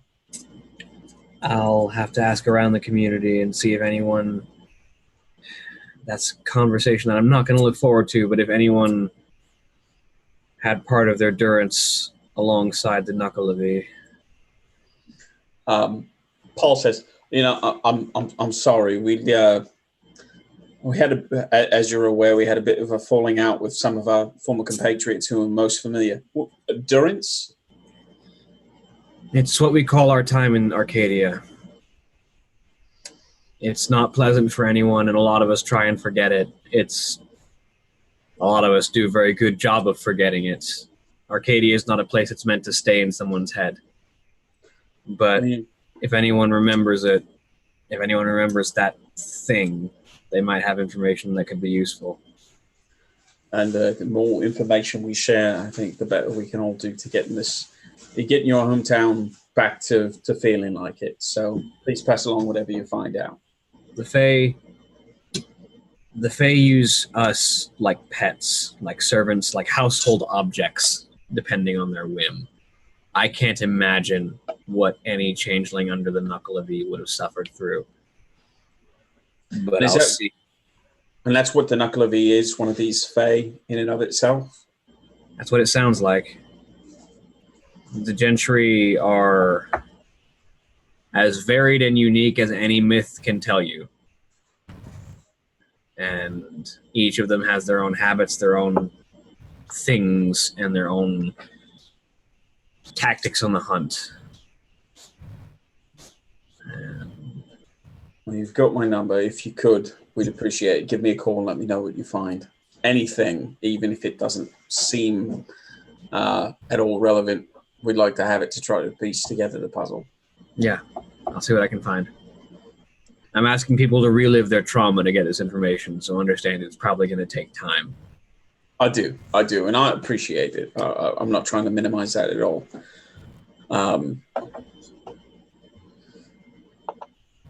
Before I part ways and head back, I did also want to ask you, in assisting you with clearing out this little bit of edge in your particular neighborhood, you had also agreed to provide me with memory of you dealing with Winter. Yes, I owe you a dream. You want that now? Yes, please. If it's something you can do here, otherwise we can arrange a time to come back for me to collect. Let's find a spot for you to lay down. Paul pauses for a moment. Oh, I thought it was sort of like a takeout kind of situation. Oh, you want it contained? Sure. Yeah, I can probably do that. Give me like 5 minutes. I'm the one who needs to lay down in that case. All right. Paul looks visibly relieved. And so she heads into the changeling's apartment. Can't wait for Paul to get it. Then as he's walking away, trip, slip, fall, and it breaks and just goes away. It's Benny Hill up in here. Few minutes later, she comes back with a crystal vial, which has sort of a small, like, wispy essence of like a small snowstorm that's just sort of eternally blizzarding inside the vial. She hands it to you. Much obliged. Look forward to doing further business. Mm-hmm. I'll see what I can find, and of course, any information that'll help us, we appreciate it too. Of course. Good luck. I think we're all gonna need it. Mm-hmm. And then he'll head back and go to the labyrinth to turn in the dream. So you deposit that with the labyrinth. They are very keen on learning about that one.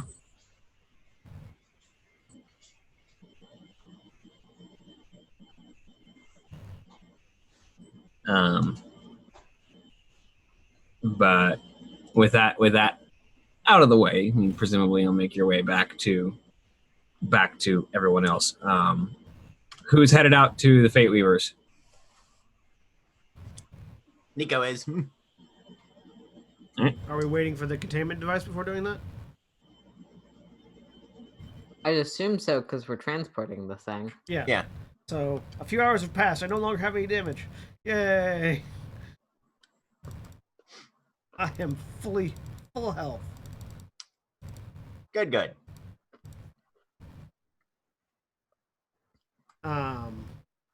I will go out with them just to transport the heart, and make sure that it gets put in a good place to put this containment device, so that it's not going to be damaged or interrupted in its function. And then I'll probably head out again after that's set up. Who wants to ride in the tank? I don't have a choice. You're the one going there. No, I think I'll take my own car, as it probably got delivered with the containment unit. Kayla, you coming for library research? You're kind of brain person. No. No, I'm not. Okay. I don't get to come, do I? You are on bed rest, ma'am. At this point, Archer is back and is like, and you can see that his wounds have almost completely closed. Yeah, I'm going to keep you here if nothing else. All right.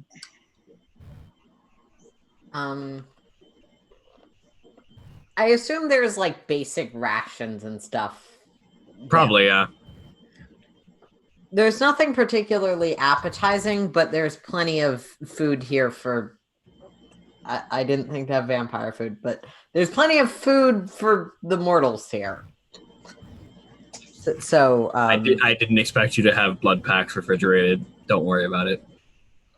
Yeah, I'm not exactly sure if we have refrigeration. We've got electricity, so I guess we might. Yeah. Can always order DoorDash if we need it. Need anything? DoorDash to the underground bunker. Where's Colleen staying, by the way? In the bunker? Hold on. Let me clarify here. There is a address posted to the fridge that's about 2 blocks away that is pretty convenient if you need to deliver something. Mm-hmm. Let me clarify here, because I realize sometimes my attention slightly splits, but I heard we have plenty of food for humans, not much for vampires, and then the next response was we can call DoorDash. I was hoping you Are would we get gonna eat this fucking delivery then? Response to the food I have is that appetizing. It's like rations and cans. That was a response to that, but I'm glad that Kayla got the joke. Uber is the DoorDash of vampires. Like, I'm just saying. All I'm saying It is was that a I joke. understand that that we are a fairly permissive group of supernatural hunters, but maybe don't make so many jokes about eating people. Forgive me, my humor's a little bit dark. Hunters, as a broader category, don't get to throw too many dispersions at the ones who eat people. And with that, I'm leaving. They aren't here.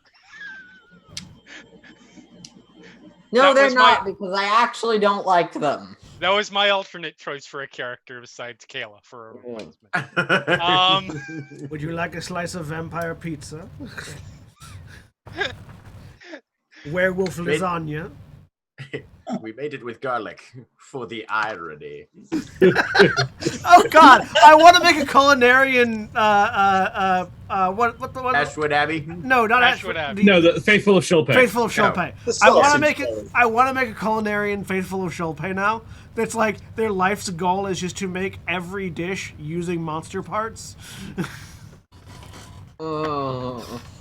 Please try the crab rangoon. Nope. Fuck Nope. you. Nope. I mean, he probably would, but we're not. He absolutely would be Sort of one, a- wouldn't he? Sort of a Julia and Gulia kind of situation. Julia and Gulia Oh, kind of for situation. God's sake!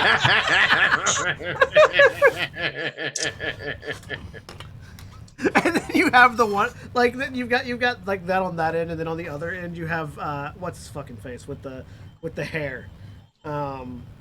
Guy Fieri. Not specific. You've got the No. guy, yeah, you got the Guy Fieri The version guy of with that. the hair.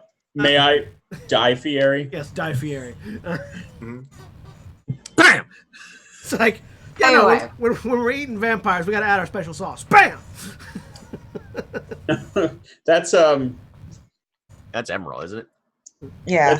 that's ephemeral Legacy. it? Dear God, we're the worst. He's So- a wraith. So you you guys make your way to the Fate Weaver's lab.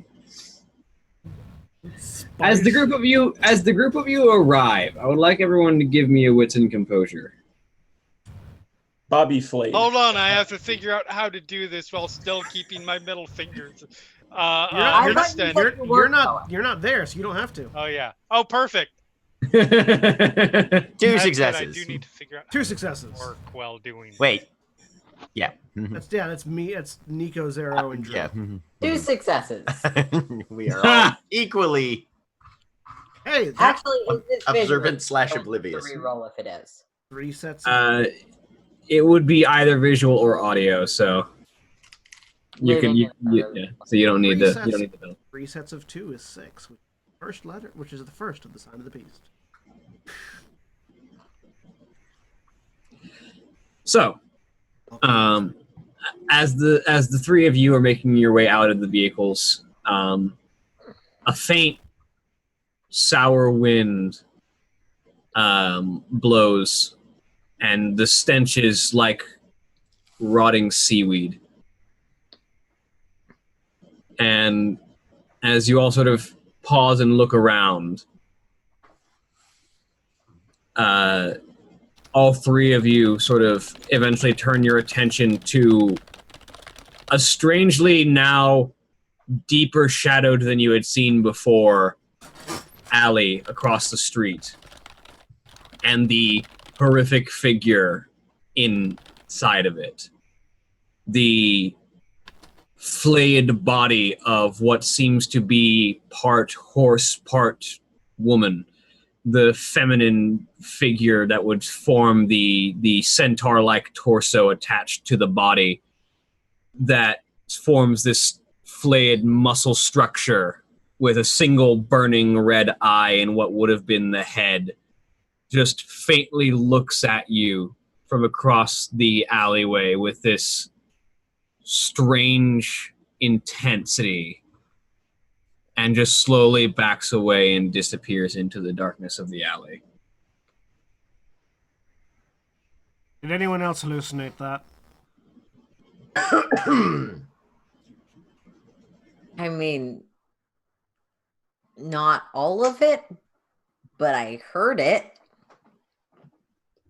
Oh, good.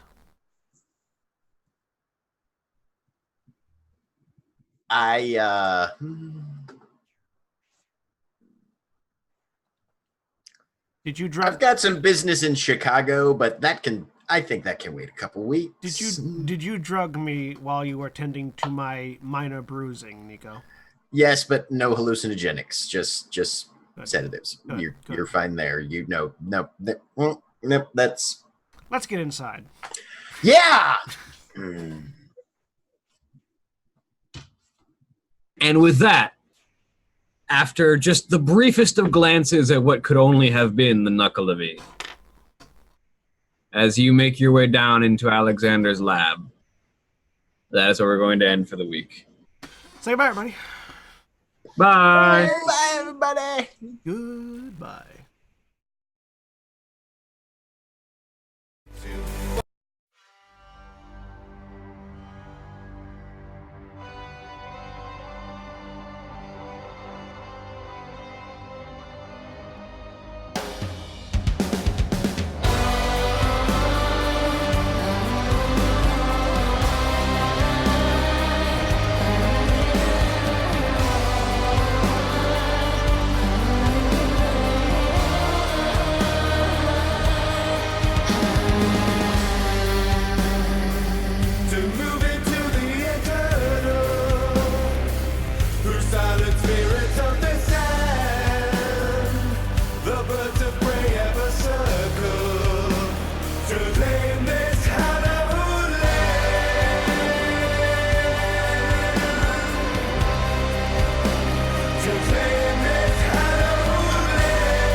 of creation to claim this hallowed land.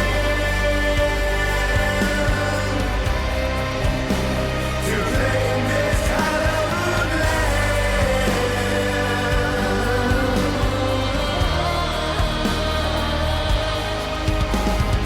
Take a leap of faith to follow free. The Nile runs red tonight. Spill it like a wound into the sea. The Nile runs red tonight.